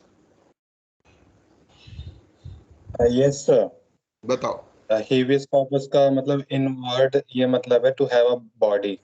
जैसा कि अभी आपने एग्जांपल दिया था कि अगर किसी को मतलब अगर कोई ये आके अपील करता है सुप्रीम कोर्ट में कि मेरे इस मौलिक अधिकार का उल्लंघन हो रहा है, तो कोर्ट उनको बोलती है कि किसके अगेंस्ट हो रहा है और किस बिहाफ पे हो रहा है, उसको पेश करो। बिल्कुल। यस। मान लीजिए आपके घर के सदस्य को पुलिस उठा के ले गई है, इसका बहुत सरल तरीके से इसको देखें कि पुलिस लेके गई है, पुलिस बहुत बार ले जाती है, ऐसा काम कर देती है, प्रोड्यूस अपने कागज वगैरह भी नहीं देती, आपको एंटरटेन नहीं करती, और मैं इसीलिए कहता हूँ ना कि पुलिस की गुंडागर्दी सबसे बड़ी होती है। तो ऐसे में अब आप क्या करोगे? ठीक है, अब आप इधर उधर घूम रहे हो, कोई उसकी सुनवाई नहीं कर रहा है, तो ऐसे में आप एक रिट दायर कर सकते हो कि भाई इस व्यक्ति को हमारे सामने प्रस्तुत करो। तो सुप्रीम कोर्ट डायरेक्शन देगा उस पर्टिकुलर जो भी अधिकारी होगा कि भाई ये आदमी आपके कब्जे में, इनको लेकर आओ हमारे सामने, ठीक है, ये आपको इसे ढूंढना है और इसको हमारे सामने लेकर आना है। तो वो बाध्य है उसको ढूंढ कर लाकर सुप्रीम कोर्ट के सामने प्रस्तुत करने का। तो this is basic idea of habeas corpus. अगला आप बताओ, चंद्रा तुम बताओ, मैंडामस क्या हुआ? पर व्हाट इज क्या होता है चंद्रा? कमांड। कमांड, हाँ, क्या कहा जाए, क्या है ये? वो पब्लिक ऑफिशियल के लिए कमांड है। वो स्टेट अथॉरिटी है तो वो पब्लिक ऑफिशियल को कमांड दे सकता है कि आप अपना ऑफिशियल ड्यूटी अच्छे से कीजिए। हाँ, मतलब उसको कोई भी ऑर्डर भी जारी कर ना केवल अच्छे से करना, अच्छा करना तो एक बहुत जेनेरिक बात हुई है, पर्टिकुलर डायरेक्शन दे सकता है कि ऐसे आप करिए, ठीक है। तो जितने पब्लिक ऑफिशियल्स होते हैं उनके अगेंस्ट ये ऑर्डर जारी किया जा सकता है, किसी भी एग्जीक्यूटिव अथॉरिटी के अगेंस्ट ये ऑर्डर किया जा सकता है, किसी भी डीएम, चीफ सेक्रेटरी, किसी भी जो पब्लिक ऑफिशियल है उसके अगेंस्ट ये डायरेक्शन सुप्रीम कोर्ट के द्वारा जारी की जा सकती है, जिनके खिलाफ प्राइवेट के तरफ नहीं किया जा सकता है ना, किसके प्राइवेट इंडिविजुअल के तरफ, प्राइवेट इंडिविजुअल के लिए नहीं की जा सकती, कोई भी कॉन्स्टिट्यूशनल बॉडी है उसके लिए की जा सकती है, ठीक है, उसके लिए नहीं की जा सकती जो कि नॉन कॉन्स्टिट्यूशनल बॉडी हो। ये हमारा बेसिक हो गया मैंडामस। इसके बाद आता है प्रोहिबिशन। प्रोहिबिशन कौन बताएगा? प्रोहिबिशन मैंने दोबारा बताया, प्रोहिबिशन आस्था, तुम बताओ भाई, व्हाट इज प्रोहिबिशन? सर किसी भी चीज के लिए मना करना। नहीं, मना करना ठीक है, मना किसको करना? सर जैसे कोई वो रूल्स रेगुलेशन फॉलो ना करे तो उसके लिए मना करना। मैंने थोड़ा सा गुफ अप किया था, तो यहाँ जो प्रोहिबिशन है वो कोर्ट्स के लिए है, वो लोअर कोर्ट्स के लिए, जो भी उसके लोअर कोर्ट होंगे उनको वो रेस्ट्रिक्ट कर देगा उनके अधिकार को, ठीक है, क्योंकि हर एक कोर्ट का अपना एक अधिकार है, परंतु सुप्रीम कोर्ट चाहे तो उसके अधिकार को अपने उसमें ले सकता है। कोई, जैसे मैंने अभी जो एक उदाहरण आप लोगों को दिया था कि एक हाई कोर्ट ने ये ऑर्डर दे दिया, भाई हाई कोर्ट है, उसकी अपनी अथॉरिटी है, वो दे सकता है, उसने ऑर्डर जज कर दिया। अब सुप्रीम कोर्ट ने उसको कॉग्निजेंस लिया और ये कहा कि नहीं, आपका ऑर्डर ब्लेटेंटली इनकरेक्ट है, ठीक है, और आपकी ज्यूरिडिक्शन से बियॉन्ड है, और उसको रोक दिया। तो ऐसे किसी भी चीज को अपने पास मंगा सकता है, उसे स्टॉप कर सकता है उसकी फंक्शनिंग को। कोई सुनवाई चल रही है, मान लीजिए बहुत बार होता है ना, कोई केस बहुत इंपॉर्टेंट हो जाता है, तो ऐसे में वो अपने पास भी बुला लेता है सारे उसको कि ठीक है, इस केस को हमारे पास भेज दिया जाए, हम इसकी आगे की सुनवाई हम कर लेंगे। तो ये इसके बाद हो गया। फिर इसके बाद है हमारा सर्ट्योरारी। सर्ट्योरारी का मतलब है कि आपसे कहा जाता है कि आप इसकी सूचना दें, इसके बारे में हमें इन्फॉर्म करें कि क्या एक्शन हुआ, क्या ये क्या चीज है, तो उसके बारे में प्रमाणित करें, उसको वेरीफाई करें कि यस जो एक्चुअल पोजीशन है ये है, और उसको हमें सूचित करें। तो ये सर्ट्योरारी रिट है। अंत में हमारी है क्यो वारंटो। दीपक आप बताओ भाई, क्यो वारंटो क्या होती है? क्यों वारंटो में ये होता है कि आपको ये बताना पड़ेगा कि आप किसी व्यक्ति को किस आधार पे मतलब गिरफ्तार या जो भी किए हैं, कि क्या कानून है, किसके अंतर्गत आपने ये कार्य किया है, इसको बताना पड़ेगा। Very correct. इंग्लिश में इसको ऐसे बोलते हैं, what is your authority, and we are not saying but you need to explain कि भाई मैं ये काम कर रहा हूँ, मैं क्यों कर रहा हूँ, क्योंकि मेरे पास इस चीज के तहत ये अधिकार दिया गया है, ठीक है, मुझे ये अधिकार, मुझे इस जिले का डीएम बनाया गया है, इस डीएम का काम होता है ये करना, इस अधिकार के साथ मैं ये काम कर रहा हूँ। तो मैं एक्सप्लेन करूंगा कि मेरे पास ये अधिकार है, ये अधिकार मुझे इस कानून, इस चीज के कारण प्राप्त होता है। तो वो अधिकार कहाँ से आ रहा है, वो सुप्रीम कोर्ट को एक्सप्लेन करना पड़ता है किसी अथॉरिटी को, वो कहलाता है क्यो वारंट। तो ये हमारे हो गए जुडिशियल रिव्यू। जुडिशियल रिव्यू नहीं, ये क्या हुआ, ये हमारा जो नॉट जुडिशियल रिव्यू, क्या बोलेंगे इसको, अगर हम नॉट रेट तो ओवरऑल हो गया, मतलब ये जो हमारे सुप्रीम कोर्ट को अथॉरिटी देता है, ये आर्टिकल 32 सुप्रीम कोर्ट का बेसिक अथॉरिटी प्रोवाइड करता है कि आपकी क्या आप कैसे फंक्शन करोगे, ठीक है। तो ये उसको अधिकार देता है। इसके लिए एक शब्द यूज होता है, जो बात मैं कहना चाह रहा हूँ मैं वो शब्द याद कर रहा था। अच्छा, आगे बढ़ते हैं। आर्टिकल 33 आर्टिकल 33 हमारी पोजीशन क्लियर करता है आर्म्ड फोर्सेस के बारे में, ठीक है, कि जो ये अधिकार है और उनका एप्लीकेशन आर्म्ड फोर्सेस के लिए कैसे होगा। तो जो आर्म्ड फोर्सेस हैं उनके सही सही काम करने के लिए, डिसिप्लिन मेंटेन करने के लिए उनके जो संवैधानिक अधिकार है, जो मौलिक अधिकार है, वो काफी हद तक सीमित है और पार्लियामेंट कानून के द्वारा उनको और सीमित कर सकता है। तो हम फंडामेंटल राइट की बात कर सकते हैं, किसके लिए बात कर सकते हैं? Fundamental right. हम एक आर्म्ड फोर्स के पर्सन के पास सेम फंडामेंटल राइट नहीं है जो आपके पास है, ठीक है। एक सरकारी अधिकारी के पास भी उसके राइट काफी सीमित हो जाते हैं because of acceptance of government service. हमारा एक कंडक्ट रूल होता है, उस कंडक्ट रूल के चलते बहुत सारी सीमाएं होती हैं, क्योंकि एक आम व्यक्ति, भाई आप अगर स्पीच एंड एक्सप्रेशन करें, ठीक है, एक सरकारी अधिकारी अगर वही बात कहेगा तो उसका बड़ा प्रभाव है। जो बात एक जर्नलिस्ट कह सकता है, यदि वो सरकारी अधिकारी कहेगा तो उसका बिल्कुल अलग तरीके का प्रभाव पड़ेगा। तो इसलिए जो फंडामेंटल राइट्स हैं वो आर्म्ड फोर्सेस के विशेष रूप से इस आर्टिकल 33 के द्वारा सीमित किए गए हैं। सिमिलरली मार्शल लॉ का कॉन्सेप्ट है। जब देश में मार्शल लॉ लागू रहेगा तो ऐसे में जो फंडामेंटल राइट है वो रेस्ट्रिक्टेड होंगे। ये हमारे आर्टिकल 34 के भीतर लिखा गया है।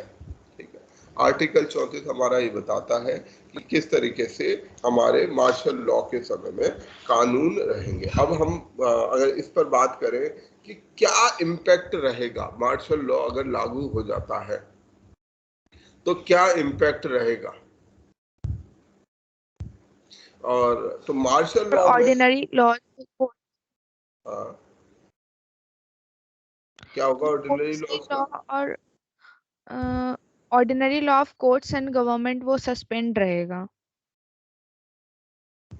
ऑर्डिनरी लॉ वो रहेगा, सस्पेंड रहेगा। इसमें जो जो बदलाव आएंगे जब ये मार्शल लॉ लागू रहेगा तो नंबर 1 जो मूल अधिकार हैं, जो हमारे फंडामेंटल राइट्स हैं, वो रेस्ट्रिक्टेड रहेंगे, ठीक है। जो लोअर कोर्ट्स हैं, ठीक है, वो निलंबित रहेंगे, सस्पेंडेड रहेंगे। जब तक मार्शल लॉ इफेक्टिव रहेगा वो काम नहीं करेंगे। जब ये स्थिति वापस होगी तो मतलब जब कानून की स्थिति ऐसी बिगड़ेगी तो इसको वो री-इंस्टेट करने की कोशिश करेगा मार्शल लॉ। इसे केवल कुछ स्पेसिफिक एरिया में लागू किया जा सकता है जहाँ पर ये मार्शल लॉ लागू हो सकता है, और इसके लिए मतलब इस कानून के लिए और ज्यादा प्रोविजंस नहीं है।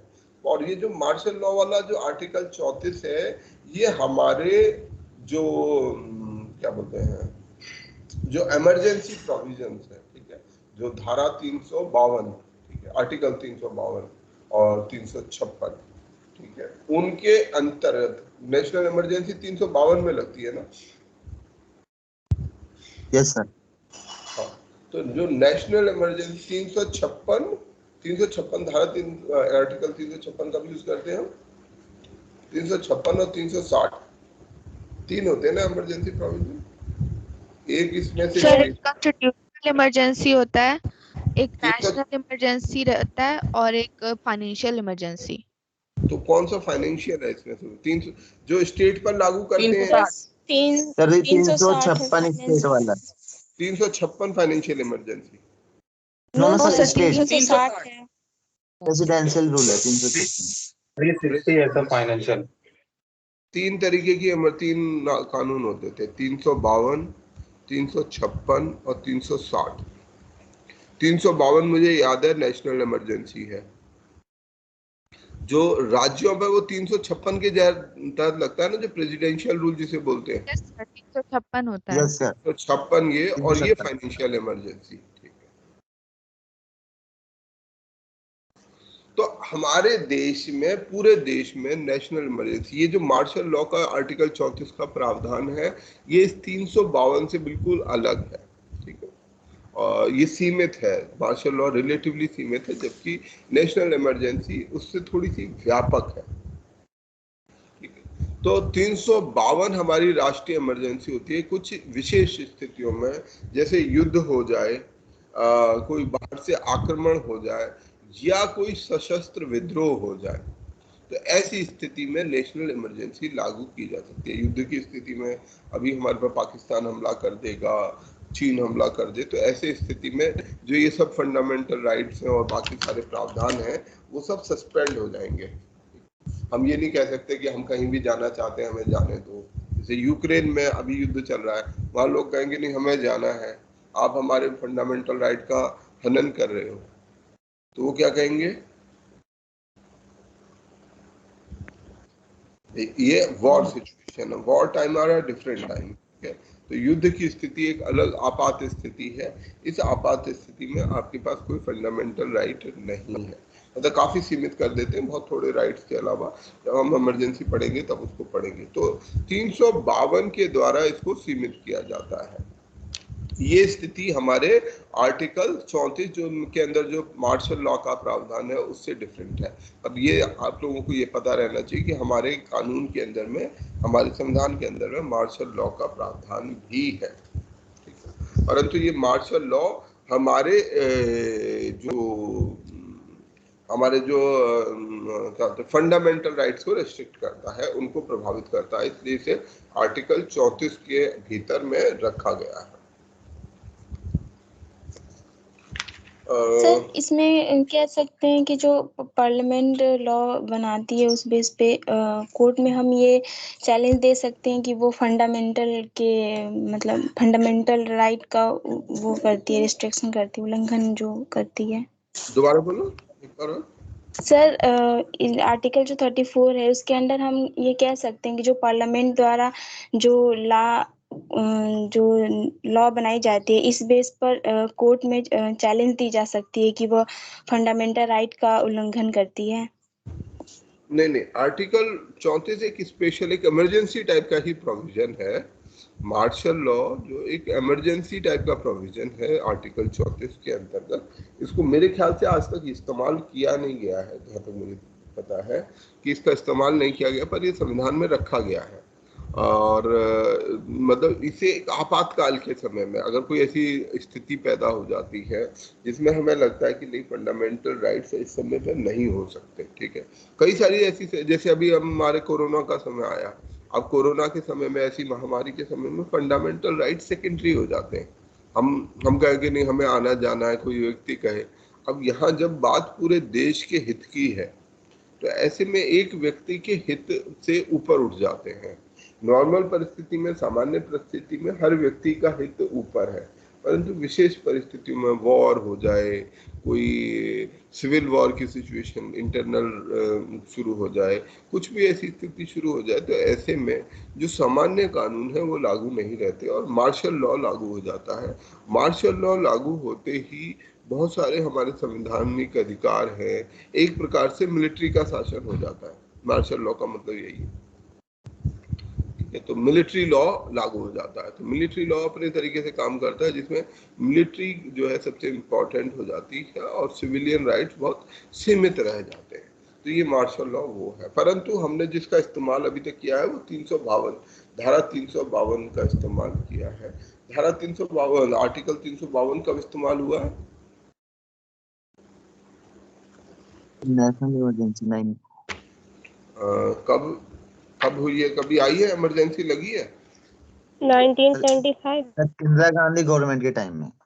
उसके अलावा? Yes sir. और कभी नहीं लगी। उसके अलावा भी लगी है, 3 बार और लगी है। चाइना के साथ जब युद्ध हुआ तब, पाकिस्तान के साथ जब युद्ध हुआ 2 बार, 71 में, एक बार 64 में और एक बार 62 में। ये हमारे को ये गलतफहमी है, युद्ध के समय में भी इमरजेंसी लागू हो चुकी है। पर वो वाली जो इमरजेंसी थी वो इमरजेंसी इस इमरजेंसी से डिफरेंट है, क्योंकि युद्ध का प्रावधान है, परंतु जो चीज उस समय पे थी उसमें बाद में फिर इसलिए अमेंडमेंट भी किया गया कि अगर सशस्त्र विद्रोह, जो इंदिरा गांधी ने जिस इमरजेंसी का इस्तेमाल किया था वो था, उसमें ऐसा प्रावधान था कि अगर कहीं, नॉट एग्जैक्टली मुझे वर्ड याद नहीं आ रहा जो उस समय कानून में था, कि अगर उत्पात की स्थिति हो, मतलब कहीं रिबेलियन की स्थिति उत्पन्न हो रही हो, पर बाद में उसमें ही सशस्त्र शब्द आर्म्ड रिबेलियन हो, तब लगाई जा सकती है, तो उसको वो किया गया। अच्छा, अब फंडामेंटल राइट्स के कुछ जनरल चीजों के बारे में बात कर लेते हैं। डीपीएसपी पर आगे बढ़ने से पहले कुछ और फंडामेंटल राइट्स के बारे में हम बात कर लेते हैं। सबसे पहले कुछ और हमारे ऐसे राइट्स हैं, कुछ और अधिकार सर, है। जब मिलिट्री लॉ लग जाएगा सर, हाँ, जब मिलिट्री लॉ लग जाएगा मिलिट्री, तो उसमें और कू में क्या अंतर रह जाएगा, तख्ता पलट और मिलिट्री लॉ में? नहीं, बहुत अंतर है। मार्शल लॉ और तख्ता पलट अलग अलग स्थिति होगी। कू और मार्शल लॉ मतलब सरकार अपने से इम्पोज करती है। कोई एक, मान लीजिए देश के अंदर में सिविल वॉर की सिचुएशन है, कुछ ऐसे तत्व हैं जो लड़ाई पर उतरे हुए हैं और आपको लगता है कि इसे मिलिट्री मेथड से ही कंट्रोल किया जा सकता है, ठीक है, किसी भी आपात स्थिति में। अब ऐसी स्थिति में अगर आप फंडामेंटल राइट रखेंगे तो सिविल वॉर को कंट्रोल करना मुश्किल हो जाएगा, क्योंकि ये एक आपात स्थिति है। तो ऐसे में जो है आप एक विशेष कानून, आप सारे जो अधिकार हैं उनको सीमित कर देते हैं कि भाई फंडामेंटल राइट्स नहीं रहेंगे। जो मार्शल लॉ है, मिलिट्री रूल के अंतर्गत हम सारे नियमों को चलाएंगे। वो होता है जब मिलिट्री जो मौजूदा गवर्नमेंट होती है, जो एग्जिस्टिंग स्ट्रक्चर होता है, उसको पलट देती है और अपने हाथ में शासन ले लेती है, तो उसमें वो संवैधानिक परिवर्तन भी कर सकती है। तो मार्शल लॉ में सरकार को पलट जाने का कोई जरूरत नहीं है, वही सरकार खुद अपने ऊपर मार्शल लॉ लगा सकती है। कि हमें जैसे इमरजेंसी, इंदिरा गांधी ने इमरजेंसी लगा दी, बीइंग हेड ऑफ द, जो बीइंग प्राइम मिनिस्टर, और उस समय भी क्योंकि संसद वगैरह तो मौजूद थी तो उसने इमरजेंसी प्रोविजन लगा दिए। ऐसी कोई सरकार मार्शल लॉ भी लगा सकती है कि भाई ये सब को कंट्रोल करने के लिए मार्शल लॉ लगाया जाता है, जिसमें हमारे फंडामेंटल राइट्स सीमित हो जाएंगे। मेन चीज है कि हमारे जो फंडामेंटल राइट्स हैं, जो एक इंसान के फंडामेंटल राइट है, वो सीमित हो जाएंगे। कू इज डिफरेंट। कू में हम तख्ता पलट देते हैं कोई दूसरी गवर्नमेंट, और मिलिट्री कू में ऐसा ही होता है कि मिलिट्री उस तख्ता पलट में भूमिका निभाती है। ओके, इसके अलावा कुछ राइट्स और हैं हमारे, कोई और? ठीक है दीपक? Yes sir. अच्छा, आगे हम बढ़ते हैं। हमारे कुछ और राइट्स भी हैं जो फंडामेंटल राइट्स में नहीं है, परंतु हमारे महत्वपूर्ण राइट्स में है। इनको हम कॉन्स्टिट्यूशनल राइट्स, लीगल राइट और नॉन फंडामेंटल राइट भी कह सकते हैं। जैसे एक है, no tax shall be levied और collected except by authority of law. कोई भी टैक्स हमसे वसूला नहीं जा सकता बिना कानून के पास किए हुए। कोई कल को चंदा मांगने, पर्ची काटने खड़े हो जाते हैं, दैट इज ऑल इलीगल। कोई भी अगर टैक्स ऐसा लिया जाता है, कोई भी सरकार, कोई भी म्युनिसिपल अथॉरिटी बिना कानून पास किए अगर पैसे को कलेक्ट कर रही है तो दैट इज इलीगल। दूसरा है, no person shall be deprived of property save by authority of law. किसी भी व्यक्ति को उसकी संपत्ति से वंचित नहीं किया जा सकता। अगर आपकी कोई संपत्ति है उसे कोई नहीं छीन सकता है, एक्सेप्ट, ये एक्सेप्शन है, बाय अथॉरिटी ऑफ लॉ। अगर कोई अथॉरिटी ऑफ लॉ है, कोई कानून सम्मत अधिकार है किसी के पास, तो ऐसा किया जा सकता है। और तीसरा अधिकार है, trade, commerce, intercourse through out the territory. हम कहीं भी कोई भी व्यापार, बिजनेस करना चाहते हैं तो हम बिना किसी रेस्ट्रिक्शन के पूरे भारत के अंदर में कर सकते हैं, उसमें कोई पाबंदी नहीं रहेगी, आर्टिकल 301 में है। इसके अलावा जैसे हमारा वोट देने का अधिकार है, उसको भी हम इस कैटेगरी में लेकर आ सकते हैं। ठीक है, ये धारा 226 हमने बात की थी। अब हम कुछ दूसरे पक्ष की भी बात कर लेते हैं कि हम अगर शॉर्टकमिंग्स की बात करें कि हमारे जो फंडामेंटल राइट्स हैं, क्या ये पूरी तरीके से सफिशिएंट हैं या इनको और क्या इनमें सुधार हो सकते हैं? क्या हमारे फंडामेंटल राइट्स पूरी तरीके से सही हैं? उनमें कोई सुधार की, कि अगर कोई क्रिटिसिज्म की बात की जाए तो क्या क्या तरीके से हम उनको और बेहतर कर सकते हैं?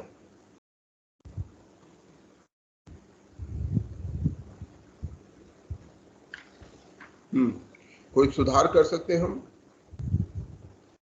Yes sir. सर आर्टिकल 24 में जो चिल्ड्रन का जो एज है वो बहुत कम ही है, 14 साल ही है, जिससे वो फैक्ट्री में नहीं काम कर सकते, तो उसको ज्यादा करना चाहिए। तो वो तो लॉ के द्वारा अभी 18 है शायद, कोई फैक्ट्री एक्ट के द्वारा है शायद। मतलब 18 हो गया। 18 अभी। राइट टू एजुकेशन में इम्प्रूव कर सकते हैं। अच्छा, जैसे इसके ना कुछ अगर हम शॉर्टकमिंग्स की बात करें तो जो इसका इसमें हम ये देख सकते हैं कि इसकी जो मतलब जो अथॉरिटी है वो बहुत ब्रॉड है और मतलब अनडिफाइंड है। इनकी जो अथॉरिटी है इसको और क्लियर होना चाहिए था, हम इसके लिए कह सकते हैं। इसमें हमारे पास कोई सोशल और इकोनॉमिक राइट्स नहीं है, ये इसकी एक शॉर्टकमिंग हम इसको कह सकते हैं कि इसमें कुछ फाइनेंशियल, क्योंकि इसमें पॉलिटिकल राइट्स की बात है, जैसे लॉ के फ्रीडम की बात है, परंतु इसमें आर्थिक अधिकारों की बात नहीं है। इसमें जैसे एजुकेशन का राइट एक तरीके से कहा जा सकता है, पर जैसे इसमें कोई काम के अधिकार की बात नहीं है। हमारे किसी भी प्रकार के आर्थिक अधिकार को और सोशल सिक्योरिटी के अधिकार को सुनिश्चित करने की को ऐड किया जा सकता है। इसके अलावा जैसे जो कुछ लोग जो इसका क्रिटिसिज्म करते हैं वो करते हैं इमरजेंसी प्रोविजंस के द्वारा। ये इमरजेंसी प्रोविजन जो है इन फंडामेंटल राइट्स को बहुत हद तक सीमित कर देते हैं। फिर एक क्रिटिसिज्म इसका ये भी है कि इसका जो ट्रीटमेंट है, जो रेमेडीज है आर्टिकल 32 के, उनको कॉन्स्टिट्यूशनल रेमेडीज बोलते हैं। हाँ, आर्टिकल 32 को संवैधानिक उपचार या कॉन्स्टिट्यूशनल रेमेडी बोलते हैं। तो ये जो कॉन्स्टिट्यूशनल रेमेडीज है ये बहुत महंगी है, एक आम व्यक्ति के पहुंच से कहीं ज्यादा दूर है। सुप्रीम कोर्ट, हाई कोर्ट जाना आज के समय में किसी भी साधारण व्यक्ति के लिए संभव नहीं है। अगर आप कोर्ट में जाएंगे, सस्ते से सस्ता वकील सुप्रीम कोर्ट में करेंगे तो 2 लाख रुपए पर हियरिंग वो लेगा आपसे। तो 2 लाख रुपए पर हियरिंग के कौन अफोर्ड कर सकता है? तो वो एक इसका बड़ा वो है। सर आर्टिकल 32 को सोल ऑफ कॉन्स्टिट्यूशन भी कहा गया है। बाबा साहब ने इसको, इस राइट को बताया है। बिल्कुल, क्योंकि सोल एंड टीथ यही है ना, इसी से कानून। भाई हम बहुत सारी अच्छी बातें कर सकते हैं, हमें ये करना चाहिए, वो करना चाहिए, पर जब तक हम उसको एक्शनेबल ना बनाएं, हम बहुत सारी बातें करें कि हमें समाज के लिए ऐसा होना चाहिए, समाज में वैसा होना चाहिए, जैसा कि हम अक्सर करते रहते हैं, परंतु यहाँ क्या चीज मिसिंग है? जब तक कुछ एक्शनेबल नहीं होगा, हम दिन भर बैठ के व्हाट्सएप पर चर्चाएं करते रहें कि ये गलत हो रहा है, वो गलत हो रहा है, आपस में संवाद करते रहें, उससे लाभ क्या है? If it is not actionable then it is useless. अगर हमारी चर्चा व्यर्थ की है, केवल चर्चा करने के लिए है, तो उस चर्चा का कोई महत्व नहीं है। उस चर्चा का महत्व तब है जब हम उस चर्चा से कुछ रिजल्ट निकालेंगे कि हाँ, हम बैठे, आज हमने बैठे, हम जब उठे यहाँ से बात करके तो कुछ फैसले के साथ उठे कि हाँ जी हम ये करेंगे। तो everything should have an action associated with this. Same applies to our fundamental rights, कि अगर फंडामेंटल राइट्स केवल किताबी बात हो जाते, किताब केवल संविधान में लिखने के लिए लिख दिए जाते, तो वो यूजलेस होते। पर ये जो आर्टिकल 32 आया, यही है जो अगर आज आपको लगता है कि जो हमें सुरक्षा दिलवाता है। कोई अगर पुलिस पकड़ती है तो पुलिस को पता है कि भाई आप कल पुलिस को या जो एसपी, इवन प्राइम मिनिस्टर को भी आप कल खड़ा करवा सकते हो कि भाई आप जाओ कोर्ट में, उसे बुलवा सकते हो, उसको बुलाया जाएगा कि भाई आप आओ, अपना पक्ष रखो, बताओ ये आदमी कहाँ है, ये कह रहे हैं कि ये आदमी आपने हिरासत में रखा हुआ। तो ये जो अधिकार है, ये जो हमारे संवैधानिक उनके अधिकार है, अगर किसी भी अधिकार का हनन होता है तो इसलिए आर्टिकल 32 हमारा सबसे महत्वपूर्ण अधिकार है। परंतु इस महत्वपूर्ण अधिकार का सबसे बड़ा चैलेंज ये है कि ये जो अधिकार को एक्सरसाइज करने की कॉस्ट है वो बहुत ज्यादा है। एक तो सुप्रीम कोर्ट पहुंचना, कोई आदमी लट से तमिलनाडु रहता है, कोई आदमी मिजोरम रहता है, मिजोरम में बहुत कुछ हो रहा होगा, अब वहां का आदमी बहुत परेशान है कि यार ये देखो फंडामेंटल राइट मेरे साथ कैसा कैसा हो रहा है, वो उसका इलाज चाहता है। अब उसको इलाज के लिए क्या करना पड़ेगा? आप मान लीजिए मिजोरम में है, अभी कुछ दिनों पहले घटना घटी थी, मणिपुर की थी, कहाँ की थी, जहाँ पे वो 7-8 लोगों को मार दिया गया था। मारे गए थे आर्मी के सर आफ्सपा वाले मारे थे उनको। नहीं बना लो। तो हाँ, तो जैसे वो आर्म फोर्सेस से गलती के कारण मारे गए, ठीक है, अब उनका अपना संवैधानिक अधिकार का हनन हुआ, अब वो शिकायत करना चाहते, मान लो उसको पुलिस ने, किसी ने रिपोर्ट नहीं किया, कोई सुनवाई नहीं हो रही है उनकी, तो क्या करेंगे? उन गरीब परिवारों को सुप्रीम कोर्ट आना पड़ेगा, यहाँ पर दिल्ली आना पड़ेगा, वहां से यहाँ तक आना संभव बड़ा मुश्किल है। नॉर्थ ईस्ट के अंदर में सड़कें, यातायात के साधन बहुत पुअर है, वहां से यहाँ तक पहुंचना बहुत मुश्किल और खर्चीला दोनों ही है। हमारे को ये नहीं पता कोई के आदमी कहाँ दिल्ली में आके रहेगा, किससे मिलेगा, कैसे सुप्रीम कोर्ट पहुंचेगा। अच्छा, सुप्रीम कोर्ट पहुंचेगा भी तो फिर वहां पर बहुत सारे, सुप्रीम कोर्ट में घुसना भी आसान नहीं है, बहुत सारी चेकिंग होती है। फिर किस वकील से मिलेगा, कौन उसका केस लड़ेगा, उसे कुछ नहीं पता।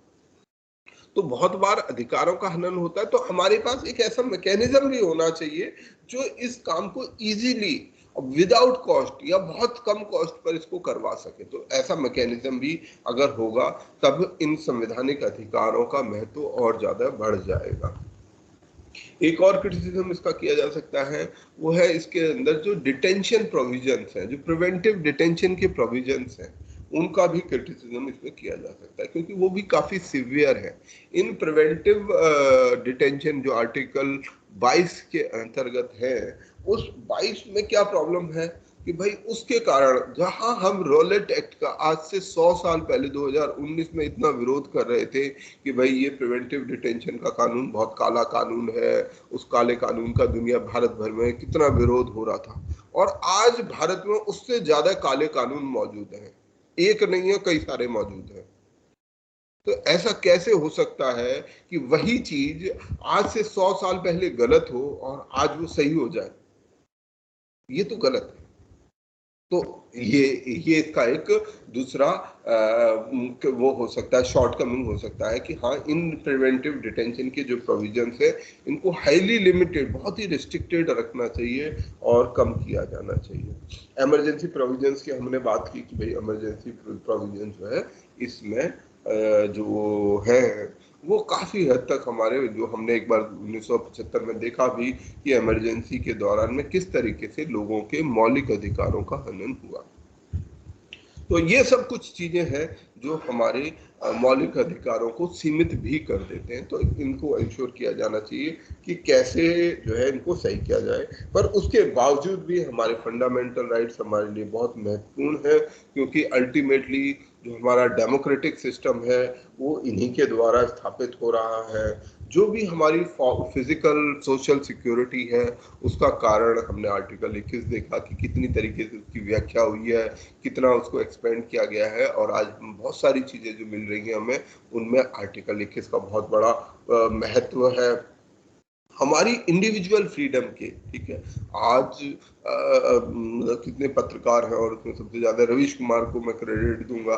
मैं देखता हूँ कि कितना वो ओपनली वोकली सरकार की जबकि व्यवस्था काफी हद तक खुद भी बोलता है, उसके बावजूद वो अपनी बात को कह पा रहा है। तो ये भी एक प्रकार का अधिकार है जो इस संविधान के कारण ही मिल रहा है। जो रूल ऑफ लॉ है हमारा, जो देश के अंदर जो रूल ऑफ लॉ है वो ये मतलब ठीक है, हमारे देश में बहुत सारी कमियां हो सकती हैं, इसमें कोई दो राय नहीं है कि हाँ अभी बहुत सी सुधार की गुंजाइश है, परंतु फिर भी एक न्यूनतम रूल ऑफ लॉ हमें दिखता है कि हाँ चलो कुछ तो न्याय है। ऐसा तो नहीं है काला, मतलब जिसे कहते हैं कि बिल्कुल कोई कानून ही ना बचा हो, ऐसा नहीं है। हमारे देश में फिर भी एक रूल ऑफ लॉ मौजूद है और उसका एक बहुत बड़ा कारण हमारे फंडामेंटल राइट्स है, हमारे माइनॉरिटीज हैं, है ना। हम चाहे कोई से भी माइनॉरिटी हो, किसी भी जाति समुदाय से संबंध रखते हो, उसके बावजूद हमारे पास कुछ अधिकार है अपनी बात करने का। हम लोग आज पढ़ रहे हैं, पढ़ा रहे हैं, तो ये भी हमारे संविधान और इन संवैधानिक अधिकारों के कारण ही संभव हो पाया है। हमारी जो इंडिविजुअल फ्रीडम है, ठीक है, हमारा एक मिनिमम जो सेल्फ रिस्पेक्ट है वो इन सारे फंडामेंटल राइट्स के कारण ही मेंटेन है। तो बेशक हम कई सारी इसकी शॉर्टकमिंग्स की बात कर सकते हैं, मतलब शॉर्टकमिंग मतलब इनमें और बेहतर करने की गुंजाइश है, ऐसा हम कह सकते हैं कि इसमें सामाजिक सुधार के लिए, आर्थिक सुधार मतलब आर्थिक न्याय के लिए भी प्रोविजन होने चाहिए थे, होते और अच्छा होता, बट वो आगे कोशिश की जा सकती है। प्रिवेंटिव डिटेंशन के कानूनों को और कम होना चाहिए, ऐसा कोई कानून नहीं होना चाहिए। जो ये जो उपचार है, ठीक है, जो रेमेडीज है, इनको सस्ता और इजी होना चाहिए कि कोई भी आदमी भाई मणिपुर में ऑनलाइन बैठ के ही वो अपने केस को रख सकता है और वहीं से उसकी सुनवाई हो सकती है और उसको कोई फीस भी नहीं देनी पड़ेगी। तो ऐसा प्रोविजन भी इनके लिए हो सकता है, होना चाहिए, ठीक है, ताकि ये सबको न्याय मिल सके, तभी हम एक बेहतर लोकतंत्र और एक बेहतर देश की बात कर पाएंगे। तो ये हमारे फंडामेंटल राइट है। आप इनके बारे में और थोड़ा सा इनको दोबारा से रिवाइज करिएगा। अगर आपको कोई और इसके ऊपर डाउट हो तो फिर मुझे बताइएगा। अगली क्लास में हम इससे भी ज़्यादा महत्वपूर्ण विषय बात करने वाले हैं, वो है DPSP, directive principles and state policies, जो बहुत महत्वपूर्ण अध्याय है और मुझे लगता है हम उस पर और अच्छे से बात करेंगे। ठीक है, आज की क्लास हम यहीं रोकते हैं। अगर आप में से किसी का कोई सवाल हो तो आप अपने सवाल पूछिए प्लीज। सर ये PDF अपलोड कर दिए हैं? PDF अपलोड नहीं किया। ओके, और PDF वीडियो के लिए भी मुझे करना है, कुछ किए हैं पर अभी आगे नहीं कर पाया हूँ। और बताइए।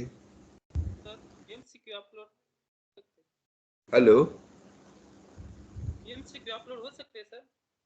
क्या चीज? PDF MCQ sir. MCQ क्या है? अच्छा, सवाल क्वेश्चन। ठीक है यार, बहुत सारे काम हैं, तुम लोग ठीक कह रहे हो। MCQ भी अपलोड करने थे, वो भी नहीं हुए।